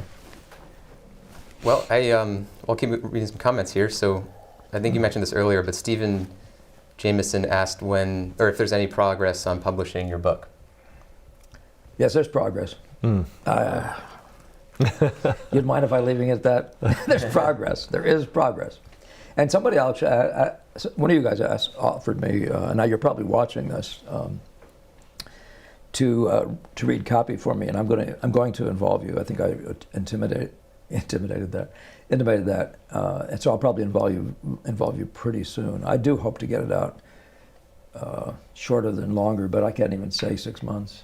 You know, the thing's done. It's written. I should just send it to you guys. In fact, I've given it to everybody who goes to a workshop. I give them the content, but it's not in book form in the sense that I wouldn't rather make adjustments to sentences and adjustments to locations and pictures, and you know. So hopefully, don't hold your breath. But the fact is, I probably could be talked into sending you a copy of the draft right now. So watch me get in trouble for saying that.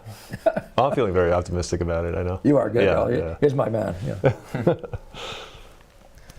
Layout and organization is your thing, right? Yeah.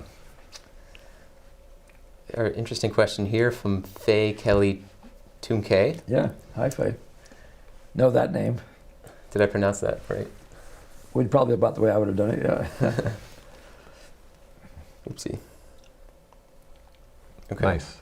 Did you lose her? I got it back. Historic events are occurring right now, but we don't see much history painting. What are your thoughts about this? Yeah. Actually, there is a fair amount out there. Now, listen, for what it's worth, I see over and over again, I see people doing Trump things like Trump was a great general in the past and stuff, and I've seen all kinds of people doing imaginative work like that. Well, Trump right now is kind of like history. I mean, like he's one of the most outstanding events in history because of all the attacks on him and stuff like that. So I'm just saying that I've seen lots of those. So I don't know what the status of that stuff is, but I do know that the subject is nothing in a sense of what makes pictures good. So, and the other side of it is my sense of history. I mean, like you might be, depending on where you sit in relation to a Trump, you might be thinking, I don't want to have that in my house, not that history, you know. So if I was doing somebody getting, having his head chopped off, or a guillotine thing or something, right. Some of those French pictures from the Revolutionary, Yeah. I mean, all good, but gee, so what is the greater, but we have to walk away from that dichotomy, the history painting, and then way down at the bottom here, you might have a little landscape painting or a little, there's no such thing, there's just a rectangle. That's either great or it ain't great.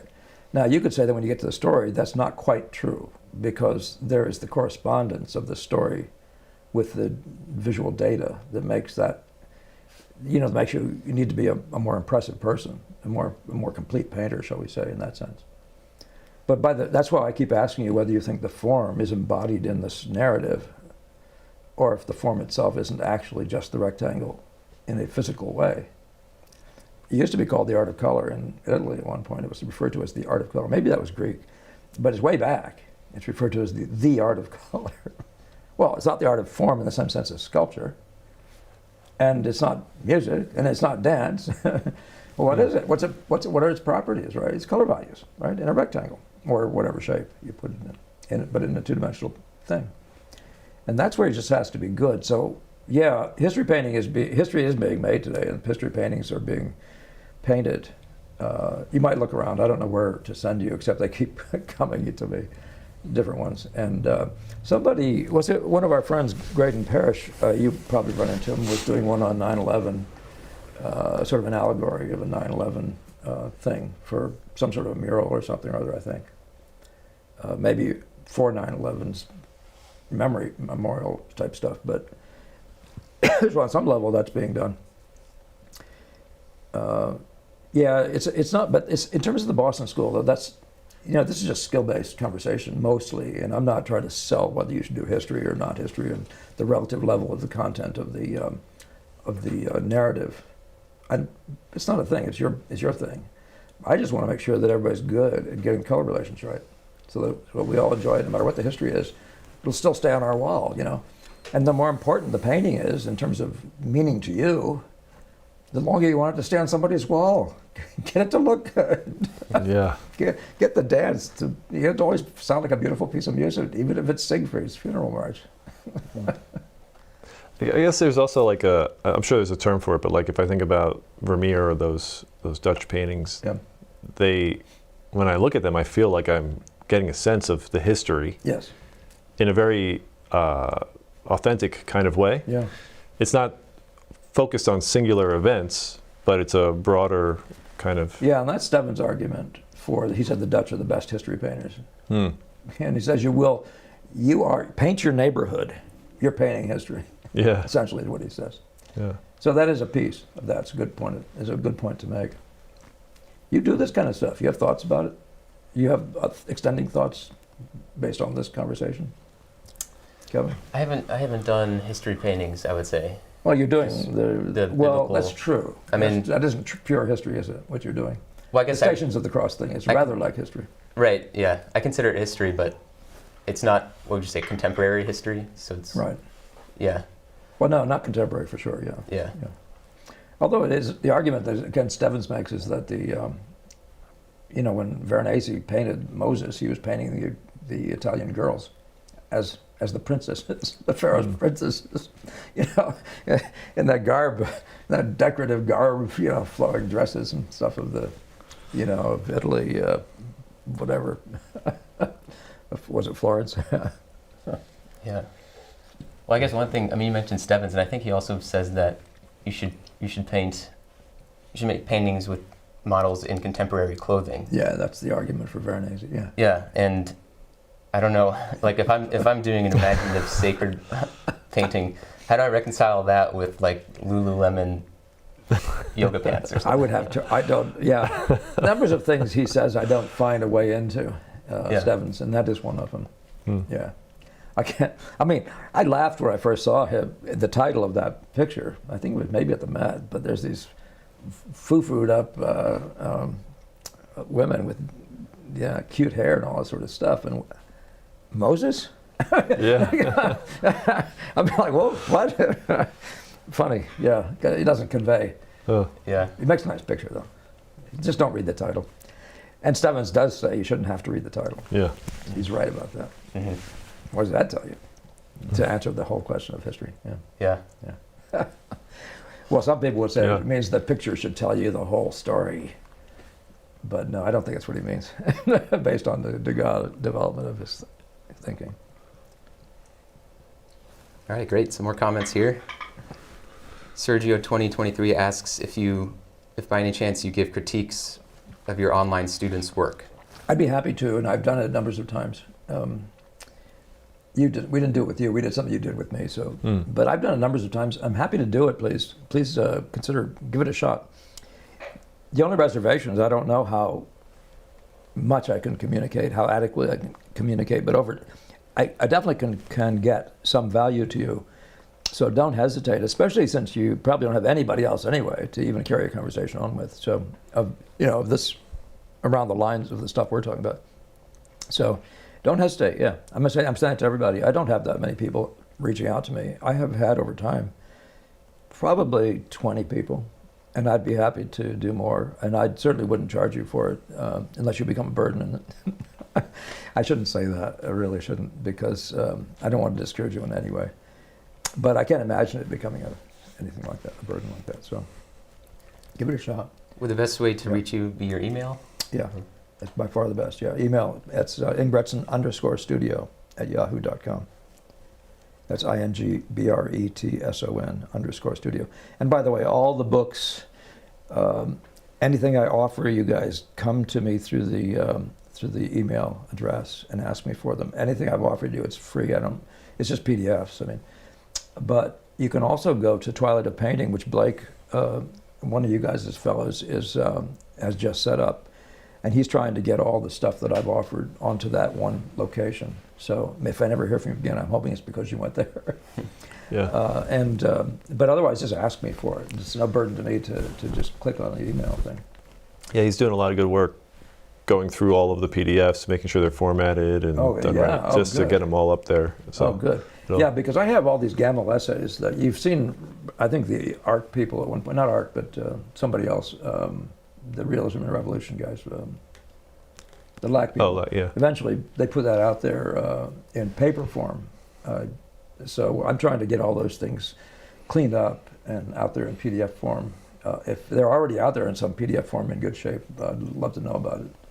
You know, but Gamel had essays on so many different things, and he was in the process of actually writing other books. I think one of them was on the one. I think it was called the Age of Revolution, maybe. That was not the name of it, but books that were covering all this whole period, 18th and 19th century art, that he was primarily focused on. Lots of other essays, though. Art in Search of a Criterion is one of them. Just tons, and we were just sitting there, and he would just hand them to us. These are as things students. he was writing at the He time. was writing them as sort of as Yeah. we spoke. Yeah, Wow. his day seemed to be made up of some hours, a couple hours of work, and then painting. As an 80-something-year-old, and then you'd see his feet up, and he had a board in front of him, and he was handwriting Wow. his content. Yeah, essays. All right. Jazz W says, what draws you to the dance? I love color. Waz says, value is more important than angles and proportions, though, in my opinion. If you get the value to look beautiful, you can do anything with angles and proportions. These aren't off the mark. This is. You have to get it. You have to understand how that's so, and that's why I say so often. It so matters that you do it in practice. No matter what silly thing you've heard from me, it's going to be silly. It's going to be a riddle until you do it in practice. But you got to work it out. Even to understand it, you got to work it out by working with your hands. And that's a huge comment there. Just getting the color out in front of you, and getting the color play, getting the color set, getting the color to show its movements is such a huge thing. You know, to even understanding what we mean. We're not getting this color right and that color right. That's a big thing to get past getting this color right. Getting down to the color set and the entire set world of color play, which is, you know, in a sense, you could say that's a version of a symphony all by itself. The color, chroma, and hue of the, the value, chroma, and hue of a color.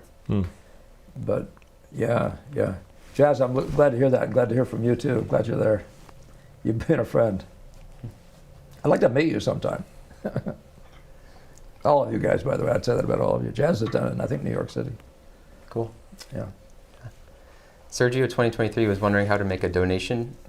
I'm not sure, but I hope there's a button or something on the YouTube feature. Yeah. Maybe we can get Mr. Producer to say more to us about that. But Somewhere, I think, near the comments, there's a super chat. it says like Super Chat? Maybe, yeah. Yeah. If you, Mr. Producer, if you want to give us any more insight on that, that would be good. All right. We'll get back to that if we hear more. Great. Yeah. There's a shout out from Rick Urbanowski here, and a comment from Philip Ehrlich Fantasy Art Channel. Yeah. I think it's especially interesting how visual art and music can interact with each other and create something beyond its parts. Good. Thinking of Die Totenitzel by A. Bocklin and Rachmaninoff. Excuse me. Rachmaninoff, yeah. Yeah, sorry. Yeah. Rachmaninoff. Yeah. Thinking of who and Rachmaninoff? Who's the other person? A. Bocklin? Oh, Bocklin, the painter. Yeah, the German painter. Yeah, Mm. yeah. Oh, he's Mr. correlating. Producer, were you trying to say something there? Donations, you can do the super chat.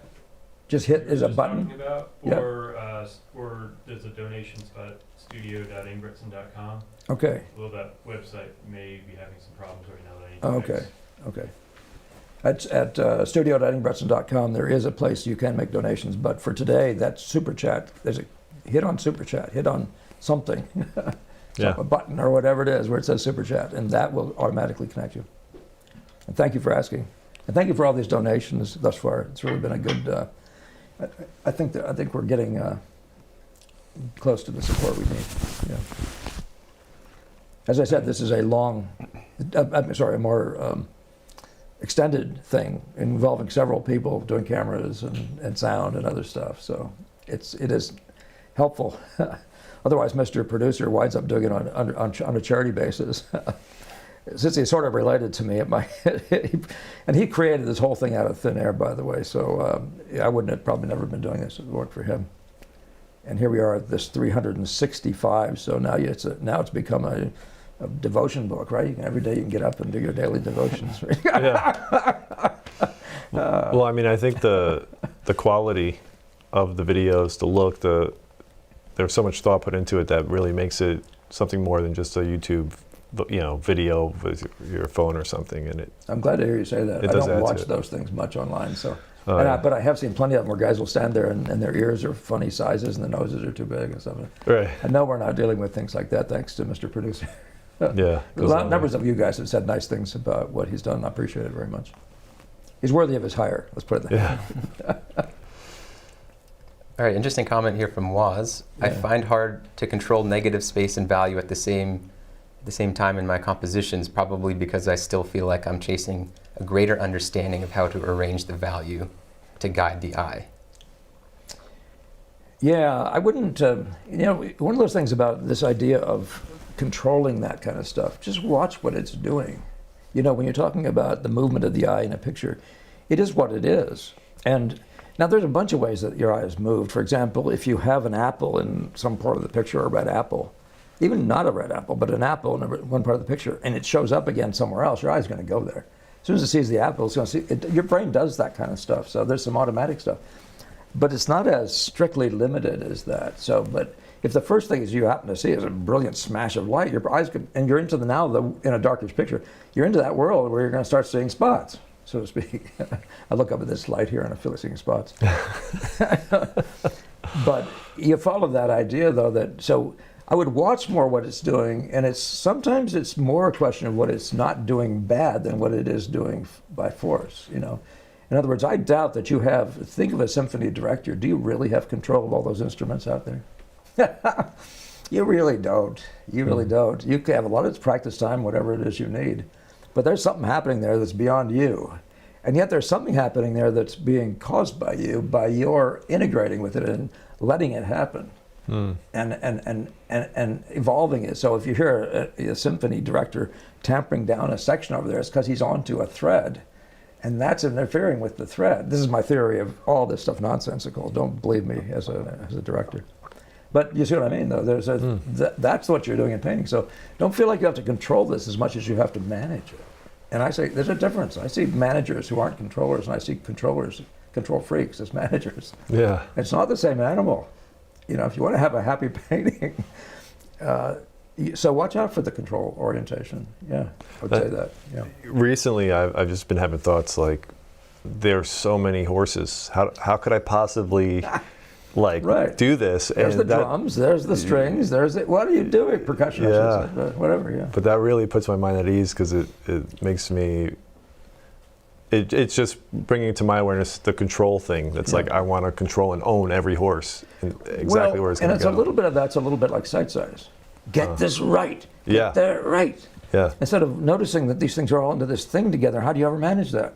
Well, you don't get it right. You get it right to something, and you keep on watching the whole. And that's all we have.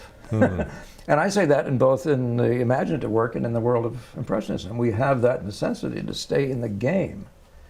But you think you control this game? Huh? But I like that, though, that there's so many variables. And yet, you have the capacity to... So once you see the reds, you can see the reds, and then you can take in the whole, and you can see what the reds are to the whole. You're into a big deal here now. But how much of it can you think you're controlling? You can manage back stragglers. You can do something, but you can watch and notice what the red play is in relation to some other play, and how they are... There's an element of corresponding quality. So I think in that way it's a little bit like poetry, which has words and has rhyming, has rhyming and has rhythms and timing, and all those sorts of things happening at once. But every single one of our systems has all those. And you can't control them all at once. You can just observe them all at once. You can be aware of the whole and whether it's hanging together. And at some point, you're close enough in proximity to that thing which made you want to be in the room to say thank you. to give thanks and get out of that picture. Yeah. Yeah, it's a very interesting world. Yeah. It's very interesting. Once I find myself controlling something, that's when I realize I've stopped managing everything. And You know? it starts deforming. It'll start deforming, not just that, but the whole painting. Yeah, yeah. Yeah, there's something magical about this whole idea of being, we literally have to hold this one piece of sand in our little jaws, but we have to think like God. Our little ant-like jaws, but we have to think like God, you know. Mm-hmm. We have to be aware of the whole at all times. It's fascinating, yeah. Well, we have some. Good. I like that very much. That's a fun question. Well, fun point. We have a few generous donations that came in. All right. Sweet. First is Ilya Lipstick. All right. Thank you, Ilya. Lipstick, yep. Ilya, I know you well. Thank you very much for all your time with us. You've been a friend right through.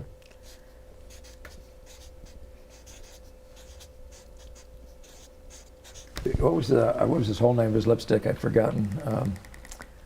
But I made an assumption that Ilya was a girl. I mean, I never know, even to this moment, you know, unless they tell me something different, you know. But at one point, there's someone else who's probably watching right now, and I was very thankful to learn your girl name, that you weren't a guy. Not that you sounded like a guy or anything, but just fine. What you can't pick up. Is it a through third these one handles. from? Yeah, it looks like it. So another one from, another donation from Stephen Jameson. Wow. Thank you, Stephen. You've been doing that over time. You guys are thoroughly appreciated. Thank you for responding to what I just said, too. I appreciate that. Yeah, it's wonderful. Yeah. Sergio 20. Yeah, and then other donations that just came in are from Rick Urbanowski, another from Jimmy Cruz, and Wow, Jimmy. one from Sergio 2023. Thank you so much, Sergio, all you guys. That is really excellent. And I thank you on behalf of Mr. Producer, who just heard me making an appeal for him. So I know I know where this is all going. I know where the love is here. Yeah, you have another subject question? Yeah. Yeah, a couple more questions. One Yep. from Philip Yu. Yep. Velasquez and Rembrandt were contemporaries. Do you view them similarly in respect to your definition of Impressionism? Yeah, oddly enough, you would say so. Yeah. I like Meldrum's comments, and you know what I've thought about what I consider Velasquez was the final evolution of academic painting, and the breach and the shift, and the beginning of the shift. But Rembrandt lived in something like the same world. And you notice how that when it came to the alternating current motor, they can't figure out who developed it first because they all developed it at once, sort of. Wow. You see that over time in history. Have you all noticed that in sciences? That people came up with an idea, but they seem to, nobody knows which one really did it because they did it in different places without connections to each other. So it's almost like something is happening in the human experience where this is almost inevitable, that there's enough data of a certain type that leads one thing leading to another. And I get that sense. But Meldrum's comment about Rembrandt was that if you knew only the first half of his life, he wouldn't be a memorable painter. But the second half, he begins to be this Velasquez. He begins to be the observer. And it's visual data, visual data, visual data. Yeah, and you could even see in some of his middle work, I'm trying to think of which ones they are, where you see him sort of shifting. And so the early one, Tobit, and being outstanding, or one where some woman or guy is holding a goat in his hands and every hair practically is drawn. There's some early ones like that. You would look at it and say, oh, the academic Rembrandt. I would never equate him with Velasquez from the point of view of pure visual art accuracy. I call it acuity. But and he seemed to have the formulas of his day hanging over him. But there's something different, way different in the self-portraits as he gets up to be an older guy. This is a hugely different thing. Doesn't mean that they're absolutely different. It's the same guy. But we've all seen that. If you've been through the stuff that I've been through, you inevitably know that there's an evolution like that. But I just happen to have come into it, and we can do that now through Impressionism, and then I walk back through Gamel. And if you see what I was doing then and what I did as what I call my graduation piece, which I've shown you all the red teapot sort of thing, and there's other ones before that, you know that I then sort of coalesced into a third thing, which is what they were, which was what they were doing. And that's just, it's just the use of the eyes. And I still, even though that story is a storytelling picture that won the Las Landras, the spinners, that picture is supposed to be about these people in a spinning competition, spinning gold competition, I think, something like that. There's a myth narrative, a piece of mythology. But the fact is, all you're seeing in that thing is the evolution of a guy saying, visual data, to come across, I've got to work differently. And so the space, even the space in that room in the Las Landras is greater than the space of that whole field where he's doing the surrender at Breda. He's doing a distance that's miles back, and it feels like it's that flat. Yeah. Compared to the Las Landras. That's a change. And that's, I think, a guy wanting more. He's the modern girl. He's looking for, there's something unsatisfying about that other model. And I think that's a guy being true to his form, or finding the roots of his own form. That's where I think of this stuff. So, yeah. I'm not sure if it's exactly around the same time. Would you group Chardin Yeah. very similarly? Same exact thing. Same time Yeah. also? I think same time, yeah. Yeah. Maybe a tiny bit later, but not by much. Yeah. Yeah. Last question, maybe 15 minutes. Okay. All right. I'm getting the word that we got about 15 minutes more, so let's get these questions in here. And discuss, by the way, you don't have to think of it as questions. I like the comments. I like the like the opinions. I like everything.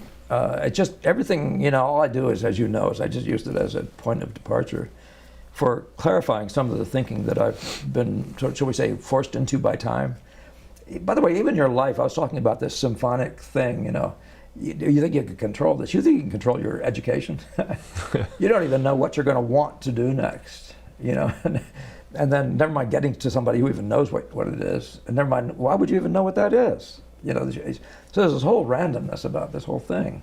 But you can see when you're not going in a good direction, and then you open your eyes and start looking, wondering where else, what might you, what else might there be? Maybe you'll sort of begin to have a sort of a sense of self-redirection. But you think you're controlling that. You're not controlling it any more than you're controlling an impressionist painting. So it's just interesting. Life, start believing in Providence, it'll help. Yeah. You're making me think of that analogy. It's come up several times of maybe from the master and commander, like sailing that ship, Yeah. and you're just trying to stay constantly course correcting, but you're, Yeah. Well, there's something about the necessity to maintain a focus. That's why what brought you to the dance is like, get your head around this, and then don't look left or right. It's a very funny thing to say because everybody wants to look left and right. You might be missing something. The famous FOMO, right? yeah. The modern young people, so using words like that. But the fear of missing out, No, the fear you should have is not making it to the place, to the gold, to the whatever is in your own soul, that gold standard, But have you even thought that way? It's going to be a huge question. Or are we just having a random nice time? And I don't mean to say there's anything wrong with nice times. You're going to have a better, less random nice time by trying to find your purpose and its purpose, if you want to put it that way. I think you guys make movies the same way. I mean, what's the purpose of a movie? Fascinating world. I love it because of Mr. Producer. It makes me think thoughts. It makes me watch movies wildly differently too. But all this does too. All the stuff we're talking about today. Go for it, Kevin. Okay. I'm kind of sifting through these remaining comments a little bit, so forgive me if I If you want to throw some names out there to people who have made some, I just want to hear their names out here. Sure. Rick Urbanowski, Waz, Philip Yu, Alex Kelly, R. Sal, Jazz W, Ilya Lipstick. Yep. These seem to be the folks. Continuing conversations. Yeah. Yeah. Yep. Yeah. All right. Go to the next one that might give us something that people expansively enjoy, across the board enjoy. R. Sal says, love the idea of drawing with color. Yeah. Wonders what Ang would think of this. Yeah, that's an interesting point, given what you've obviously read the book that I've sent out there where Ang makes this comment about color and drawing not going together. Yeah. Yeah, I think he would actually, this is an interesting point because what Degas, Ang lived in a different time. And I'm not going to say that changes what he's saying. I agree with what he's saying. It makes sense. But none of it makes pure sense in one sense. But how much could he know? But he knew that much. So what was the? Oh golly, if I could bring it back. Anyway, his comment was that color is. Would you read the question again? I don't want to go off in that direction. Yeah. Just read it again. Love the idea of drawing with color. I wonder what Ang would What think I of would have this. said, yeah. Mhm. So then here's Degas. He's in this academic mode, and then he looks up, and he says, and Valerie is saying about him, he sees what everybody else is doing, what drawing has become, and he doesn't mean methodology. Is a shift has happened, and it's almost like Valerie is saying he's too stubborn to give up. He recognizes it, but doesn't reach for it. Well, he does actually, and there's numbers of places where I can show you and have on the videos. I've shown him him reaching for it and actually owning it, and knowing it, understanding it. Little still life sections of some of his pictures have that in spades, and just pure. So, yeah, but it's an interesting question. So when you get to Degas, though, as part of this question, what would Ang have thought about the color thing? Would he have rejected Degas? That's maybe the question you ought to ask. We all should be asking. When you get to those several ballet ones that I point at you, that you almost can't recognize what the subject is for a minute. But in the meantime, you can't stop looking because it's so magical in this what way? This two-dimensional rectangle and the fascination of the form, of the product of the form, just being itself. I think you would have said yes. I think you would have said okay. On the other hand, he's so totally immersed in the other world, not Degas. But you see Degas respecting form in the same Angian way, and respecting form play, though. Ang lives in the world of line and form, period. He just lives there. Now, you'd say he has color relations and all that sort of stuff, so he's not lost. Color isn't lost on Ang. But it is an interesting question, drawing with the colors. By the way, Ang did draw with his colors. I mean, he drew outlines, but he still had to do drawing with the color and the brush, so there is a limit to that discussion, right? So I won't say more right now, just in the interest of getting some more comments in here. But that's one that's worthy of more thought. In fact, it might be one that we can put onto a video, because I'd like to have more time with them. Yeah, maybe I shouldn't. Do you have a short version of something to comment? Well, I guess maybe just for something to think about, like if you would say that, like I'm thinking about an Ang portrait. And Right. he has these this play of forms Right. that are kind of like the hand down here and some buttons that come down. Oh, whatever. absolutely, yeah. And line, and Yeah. the slave, the drapery, and all this beautiful line work. And it's this dance that's happening, and I feel like perhaps it's almost like the same thing in a Degas, but with color. Maybe that's what you're saying, but it's like the colors dance or play in that way. Well, I'm accepting that Degas is willing to destroy the color. I mean, destroy the form for the color in a way. He doesn't truly, but broken color is not a thing that Degas, that you would see in that same way by any means in an Ang or virtually anybody before Monet. Yeah. And then Degas then makes this crazy work out of it. He just recognizes, that's what I'm saying, he's pure to the form. He recognizes another element in the form. Okay. You could say broken color is an element now. It's something new. But is broken color even something that a guy like Ang would have even thought about for 2 seconds? I don't know if there's anything in history that would have suggested that that's a thing. It might be there. There probably is, but but I don't know. Everything seemed to be. So if you have a broken colored drapery, it's because the little emblems on the drape, but they would have all been carefully drawn. If they were a different color, but they would have all been carefully drawn. But anyway, keep on. Give us one or two more. Or did you want to make a comment? Yeah. Did something come to mind? Kind of, but I haven't fleshed it out yet, so Okay, if I'm you not do, going to. comment. Yeah. Yeah. Bring it. Yeah, a couple more things here. One, Rick Urbanowski asks if you trim your own beard. It's fabulous. And my wife actually does it. So thank you, Eleanor. Thank you that people like it a little bit. And my hair, by the way, it's been a long time. I'm not anybody. I'm not a short-haired guy. I'm not a long-haired guy. I just don't go to barbers. Yeah. Me too. Yeah, you. Don't be cruel. No, I know that I actually do enjoy my connection to history through the longer hair and beard, though I do that. I don't pretend it. But it's not vain. I don't mean to. I don't look in mirrors and stuff. I'm just always thankful when somebody says I like it. Yeah. When 2-year-olds come up to me and look at their mom and say, "Is that Santa Claus?" It's not as good that day, but I appreciate the interest. Let's see. Ultra Solar says Aang's proportions sometimes seem way off, but his work is still very lifelike. I've always been told that proportions are the most important thing, but it seems Aang breaks that rule to a degree. Oh yeah, oh yeah. Well, continuity. I mean, so there's a truth that has, should we say, range. Even, I mean, when you're drawing, even the proportions of a face, the likeness of a person is largely in the proportions, but it's adequately in the proportions even before you. It's adequately there even before your proportions are right on the money. And I say adequately, meaning I'm not happy with it. But I'm going to tell you that there is a false idea about realism today that it has to be microscopically accurate. That's nuts. That has nothing to do with the history of painting, including Aang.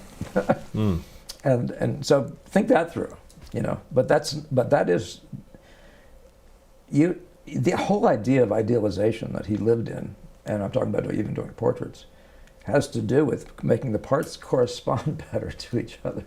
Now he's not just messing with the truth. Like, let's just do this and do that randomly for some purpose, you know, for some selfish purpose. But he is maintaining the idea of harmony being central to a piece of art. Unity is by definition art. That's the piece you can't have without that. Of course, the variety in unity model is of course the thing. But so that's one that's worth more thought. Yeah. I think we do have about 5 more minutes, maybe a little less than that. Yeah. You know. I think there are a couple more comments that we could do and wrap up in that time. So, okay, good. Ilya Lipstick says, Say who the 2 comments are going to be from, and then maybe people beyond that will know not to jump in. okay. It's Ilya and... Ilya Lipstick and Adam. Okay, That's it. all right, good. So Ilya Lipstick, going back to our previous conversation, says, I'm not a girl, but that's okay. I actually don't have any question, but would like to know if one day we will have the privilege of having a PDF with the main principles of the method. That would probably be the book when it's. Yeah. Ilya, I don't know if you've done it yet, but go look at my review of the book. Way early on, I did a review. Did you see the number of that one recently? You looked at the reviewed stuff. But it's there. I talk about every single chapter and the underlying principle, I think, of every single chapter. So that is a thing I've already done, and I think I may have expanded on it at times on different chapters. We got 2 more minutes, I hope. We're going to cut off questions in about 4 minutes, and Okay. then we'll just wrap up with whatever's left. Okay, now we're on it, Whit. Yep. Okay, questions will be cut off in 4 minutes, so you do have 4 minutes to get a question in. Am I right, Whittaker? Yeah, Okay. I already know this. You just didn't get the message. Okay, Okay. all right. But yeah, you can still get questions in. I was saying we're going to cut off with these questions, but we're Yeah. not. We're going to keep going right through till all the questions are covered. Okay. Excellent. Okay, Adam says, the paradox of painting brings to mind a quote about a finger pointing at the moon. Concentrate on the finger and miss all the heavenly glory. Read that again. I apologize. I was Yeah. thinking still about the time frames here. Sorry. Missing all the heavenly glory. A finger pointing at the moon. Concentrate on the finger and miss all the heavenly glory. Right. You know you're speaking our language. It's very much the point. Yeah. I mean, the crazy thing about it is we do humans fixate on ourselves. Maybe the Greeks were the worst or the best. I mean, the fact is everything they did, like in science and stuff, I mean, they really dug in, you know. But yeah, this thing that's happening now isn't something new. It's just that if you took a figure and you said, let's look at the unity of a whole figure, an individual figure, you're talking about the same thing, but you are missing the entire, you're missing more, there's more to it. Impressionism opens you up to everything at once, so to speak, and or that, you know, that piece. But you're still going to do it relationally with a unified mind and stuff like that. That's right in the money with what we're saying. I like you phrasing it that way. I like summary comments. I really, really like that. It's a good habit to get in your own soul.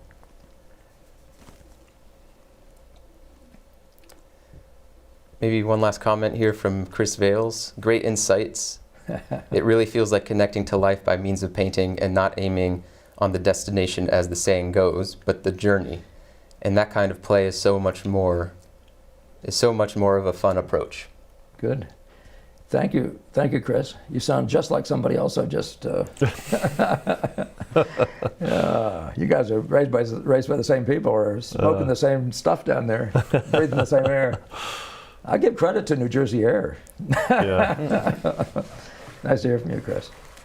So we still have. If there's any more comments in there, That looks like the last question, kind of thing. anything before that you went past that might be just abbreviated Yeah, jazz comment up there, maybe. yeah, I can take a look. That means we'll be ending this thing pretty soon. But I think what I'll give is give a few more minutes for you guys to just talk back and forth with me about stuff you've maybe run into on this. As the ending. There was a comment. I'm not finding it right now exactly, If but you got it in your head, just say it. Yeah. yeah, about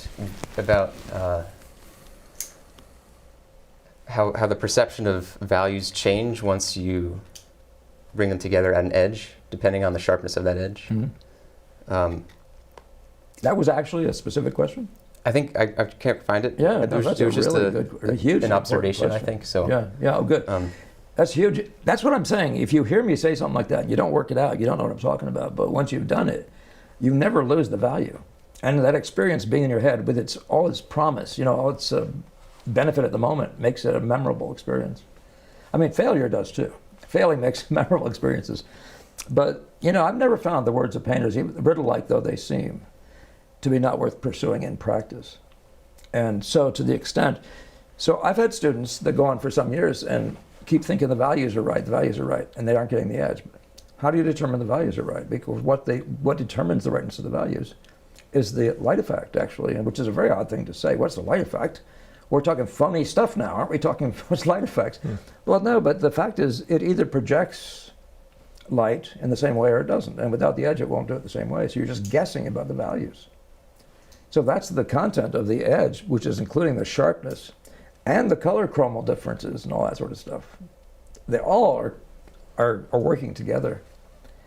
And you won't understand it.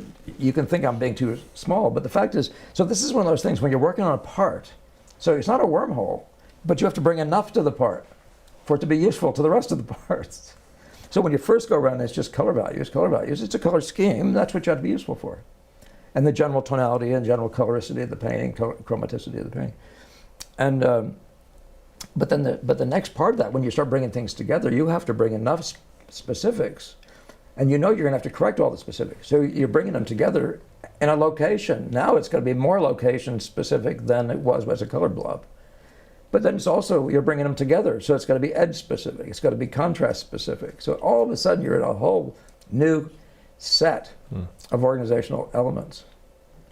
Right? And I say organizational like alphabet versus, so it's, if you say organizational, you mean A1, sub A, Roman 1. We're talking about this kind of a game. It's in that, but there's all these different things are the horses. These are all horses. And color just lets you in an easy way. It's going to get tough. Impressionism is easy when you know nothing about it. But when you do, it's a whole other story. Yeah. Have you guys found that? You found that to be so, that you need the edge plus the contrast to really grasp whether you're playing the game? yeah, definitely. And I think one thing I'm wrestling with in my work right now is just the athletic side of it, of actually in painting, cutting an edge with my brush and getting that fluid and looking right. Yeah. Yeah. May take 20 strokes to get it to look like it took half a stroke. Yeah. Yeah.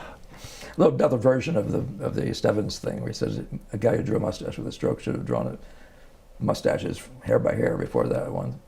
Huh. He's talking about your basic training, not that that's what you have to do first to get but that amount of knowledge that's in that is big. Is a proposition that brings in so much data. That you have to be involved with so much data. But the fact is, one thing about Impressionism is it's all you have to do, having made a stroke like that, is just take in the whole again. It should be fairly easy to see how to adjust it. And then learning how to adjust. This is one of those 15 things I talk about, learning how to adjust something in smaller and smaller bits and having it look like it all was done in one piece. So yes, you draw the longest line you can, but there's going to be a little blip on it that's just off. Can you actually add that without drawing the whole line over again and screwing up 3 places for the one little thing you needed to correct? And have it still look like you did that at a stroke? That's some of the stuff that goes with our territory. And it does matter that a painter looks confident. It's like being on the stage and looking doubtful. You know, I don't think I've ever seen a musician on a stage that didn't make me feel stronger. You know, he's like powerful. Why? Just because he's speaking with authority. You know, he's performing like he owns the place. You need to have that appearance in your work. It's a matter. That's it. That is a matter sometimes when you're looking at even paintings close up. Does it look like the guy's in charge even then? You know, or is he just in charge from a distance? And when you get close, you know. But the beauty of the marks is a thing. You know, there's something about that. There's an aesthetic content. So is that another horse? Probably. Yeah. Another thing to control. Another thing to harmonize. It makes me think of the difference between like when I'm searching for something, Right. as opposed to when I'm just trying to get something right. You know, and when I'm trying to get something right, I'm always in that powerless state. But when I'm searching, I'm like really. And what does your brain have to do in the search mode that's different? Do you have any sense of that yet? Like you could verbalize? Well, it's more engaged. It's more enthusiastic. Yeah. It's more. It's less concerned about anything, less fear. It's just more about trying to find something that's got real meaning or value to me or to my experience with painting the look of nature, as opposed to all of the baggage that comes with like expectations of getting it a certain way, and that certain way is it's always limited. You know. So that's the psychological baggage. Do you see anything on that score that's slightly different from what he's saying? Yeah. No. Because what I'm trying, so to speak, to get you to say, that's the way I critique pictures, is to get you to say, what really changed was that you said, when you're talking that way, is the only way you can get there is by taking in the whole and the parts in a simultaneous kind of an activity. So it really matters that you're an impressionist, that you're a this to this kind of guy. Yeah. That's the crucial thing that changes. Yeah. And then this stops mattering anywhere near. Once you see that's this to this to this to this, you stop thinking, what the hell? How many hours have I spent on that? And have you got any idea that there's this? Yeah. And this whole the meaning of this hangs on these guys. I mean, that's what people don't get about the dance or the music, and why the music is possibly a word we might want to use. Yeah. But the necessity of this note being right before you get to that one. Well, right, what does that even mean? It's because we've already seen the line. It's a twinkle, twinkle, little star. Yeah, there's a whole ease or fluidity that is a way of maybe putting it that happens when I start to see relationally. Yeah. That isn't there when and it's a mercy. It's a mercy. And that's what I'm saying. A lot of people were saying to me, a lot of people writing in are saying that they're about to give this up, and it wasn't just hard, but it was a misery. Well, that's beauty. That's truth without beauty, if you want to put it that way. I always think of it as the law without the spirit, you know, in the Christian sense. But what is that? Or maybe Paul. But that whole thing is, we are either living in this world of right and wrong, or we're living in this world of magic. And they aren't different worlds. Magic is full of right. By definition, it's what makes the magic, is the rightness. Yeah. But what is rightness in that sense, though, is that long run. It's the taking in the whole, you know. But the rightness, this note is right when it does that tune that you see. And that tune you see requires that meditative mindset, which is much more of a mercy than, what tool did I measure with? Oh, I forgot to answer that question. What tool did I measure with? So the answer is, I don't measure with any tool at that point, right? But you could, though, if you wanted to. The one basic good tool you have for linear, you know who I'm talking to. I've forgotten who it was back there. But the one tool you can use is the linear tool. You can actually hold a ruler up on 3, you know, with those 1 inch, 2 inches, 3 inches, and you can see if it lands at thirds or not. If you think it does, that's a correction you can make, but it only applies to linear. On other levels, you can use if you want to use a caliper and check something, but never measure first, ever. If you want to check an angle, though, you can set vertical up and read it. Sargent just says, keep vertical in your left hand. Keep the plumb in your left hand. What does he mean? Well, to get the angles right, you got to see it to plumb. You're right. So if you understand that, or you mean anything's actually plumb, you'd be getting those guys plumb too. But those things are always assumed, but only as a corrective.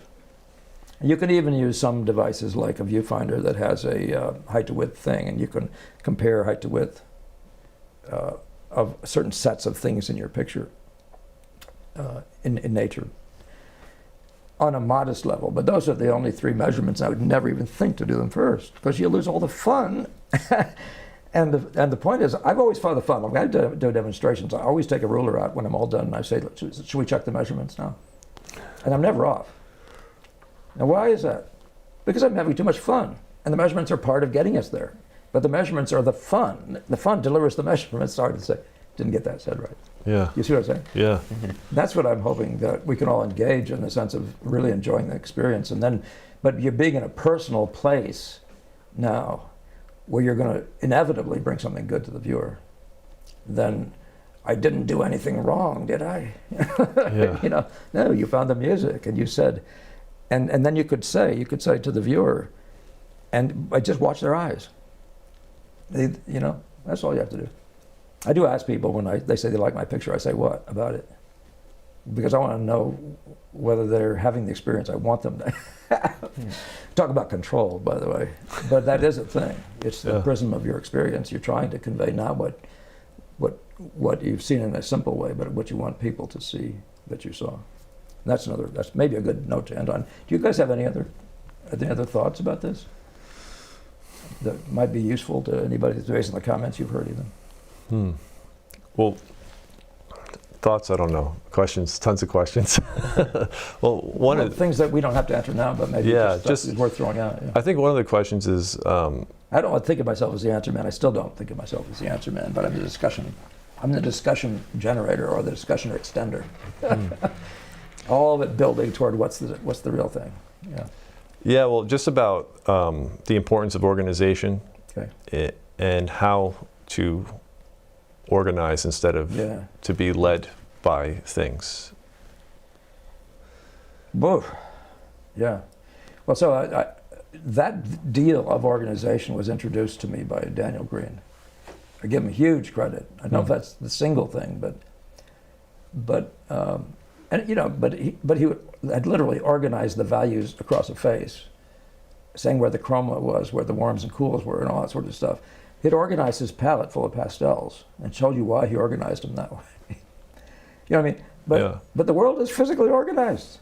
And I'm trying to get it, when I say visual order, I don't mean some random thing I'm making up. I'm saying, don't you understand, like when Meldrum's talking about it, don't you understand some things project more powerfully? Okay. My information is we are actually ending this in less than 5 minutes. So for all of you who are wondering, I've got the word. Where was I? Motion on the other side of the room does not. That kills as a thought killer.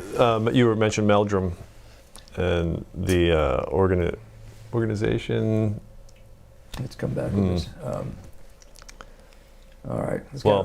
Yeah. Maybe it's a question. No, don't give up on me that quick. Oh. I may need one little clue word in there, Q word in there.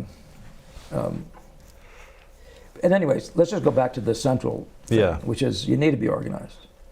You need to know your light is light and your dark is dark. You need to know your most chromatic note. You also need to know, by the way, that whether you can hit it. But we're doing that because we have to organize around something. We have to say, if this is all my light is light can do, and that's all my dark is dark can do, and still have some quality color in it. In both cases, you'd say that, and still have quality color in it, because we need it in all places. Then you'd say, all right, then I'm stuck between this and that. And the rest of it is just an organizational principle. We have A to Z, just list the alphabet. So, but that's inevitable. The question is, how do you stay in the framework of an intuitive organizer and let it evolve itself, while you're always aware of the relation, of the order. But the order is just given by the visual impression. So all you have to do is watch your canvas being more screwy or less screwy, or maintaining order, that order. Now, the hard part is that we're trying to get the order of an impression, meaning a sense of things, based on this thing. Well, the thing is still sitting there the whole time, so it's not going anywhere. I mean, the day's changing and all that sort of stuff, we get that. But it's not going anywhere. So your job is how do you maintain, and painters will tell you this all the time, how do you maintain the life of your first thought? That's the how do you order that thing? order question. Mm-hmm. That's a more interesting question, because your point is to get across that reaction to nature, that moment in the sun that just had this thing that made you say that's a thing. And now, and we do mean a two-dimensional to the eye thing, not a story thing, but in that only limited way. But it wouldn't make any difference what it is. That's why I say, but if you look at your painting in the first place, your setup is still set up. And you just can't wait to get in there because it's so excellent. It's got beautiful color, it's got magical distribution of shape, pattern, and whatever other things you want to think about in form. And you're sitting there thinking, wow, wow, wow. And then you walk in the room and you say, now what is it? Now what is it I have to convey? Because what is it that gives me that sense of the magic? That sort of gets you above everything. It gets you way, way above everything. So you're not committed, but most people come in as a mechanic. What do I do first, second, and third? And they totally, and before you know, and we are all this guy. I wouldn't only know by my experience, but we all come at it through the mechanics and think the mechanics will get us to this magic, and it won't. The magic has to be there at the beginning. And that's why I say that my thinking about starts is such that you want to have the visual impression susceptible of producing your reaction, the visual impression you've just painted being enough proximal to what brought you to the dance. And then the problem is just simply maintaining it. And you see, now you could say that's an orderly way of thinking. Other people come in and say, what's my darkest dark and lightest light, and all this process. But that's process order. But you have to subject that process order to conceptual order. You have to know what you're aiming at, and you have to somehow get it out to yourself because you're going to forget it. Yeah. Right? Now Well that's said. the real art, isn't it? Wow. Yeah. But do you see how that requires you to do so many things? That's when you learn to draw bigger and better at the big things. So the great displacement of things on the page, the great color relations, the great, but not the little. Not the bean count size ones, except when they're part of telling you something big, then you have to say it just so, because of what is, how important it is to getting that across. Oh, thank you. Yeah, you really can't show up with nobody home when you're painting. It just goes to show there's so much to. Sleep at the switch. Yeah, Oh. yeah. Hey, folks, this has been a lot of fun. Kevin, do you want to say anything else before we end it? Do you have thoughts on that? Okay. No, I'm all set. Thank you. Thank you for doing that for us, reading those. Yeah, those thank you. questions Thank for you, all of everybody, us. for your comments. Yeah. Yeah. Likewise. Thank you for keeping other conversation going in the dead spots in theory, right? And thank you all for coming this time. Let's hope we can do another one before 365 more. But in any case, thank you. Thank you for so many sweet contributions. And I think, I haven't asked him yet, but I'll see whether he got a smile on his face at the end so he knows he can pay his help today. I know he can. Thank you so much, and look forward to seeing you next week, or whatever that seeing is that I do that isn't seeing. All right, take care. See you next time.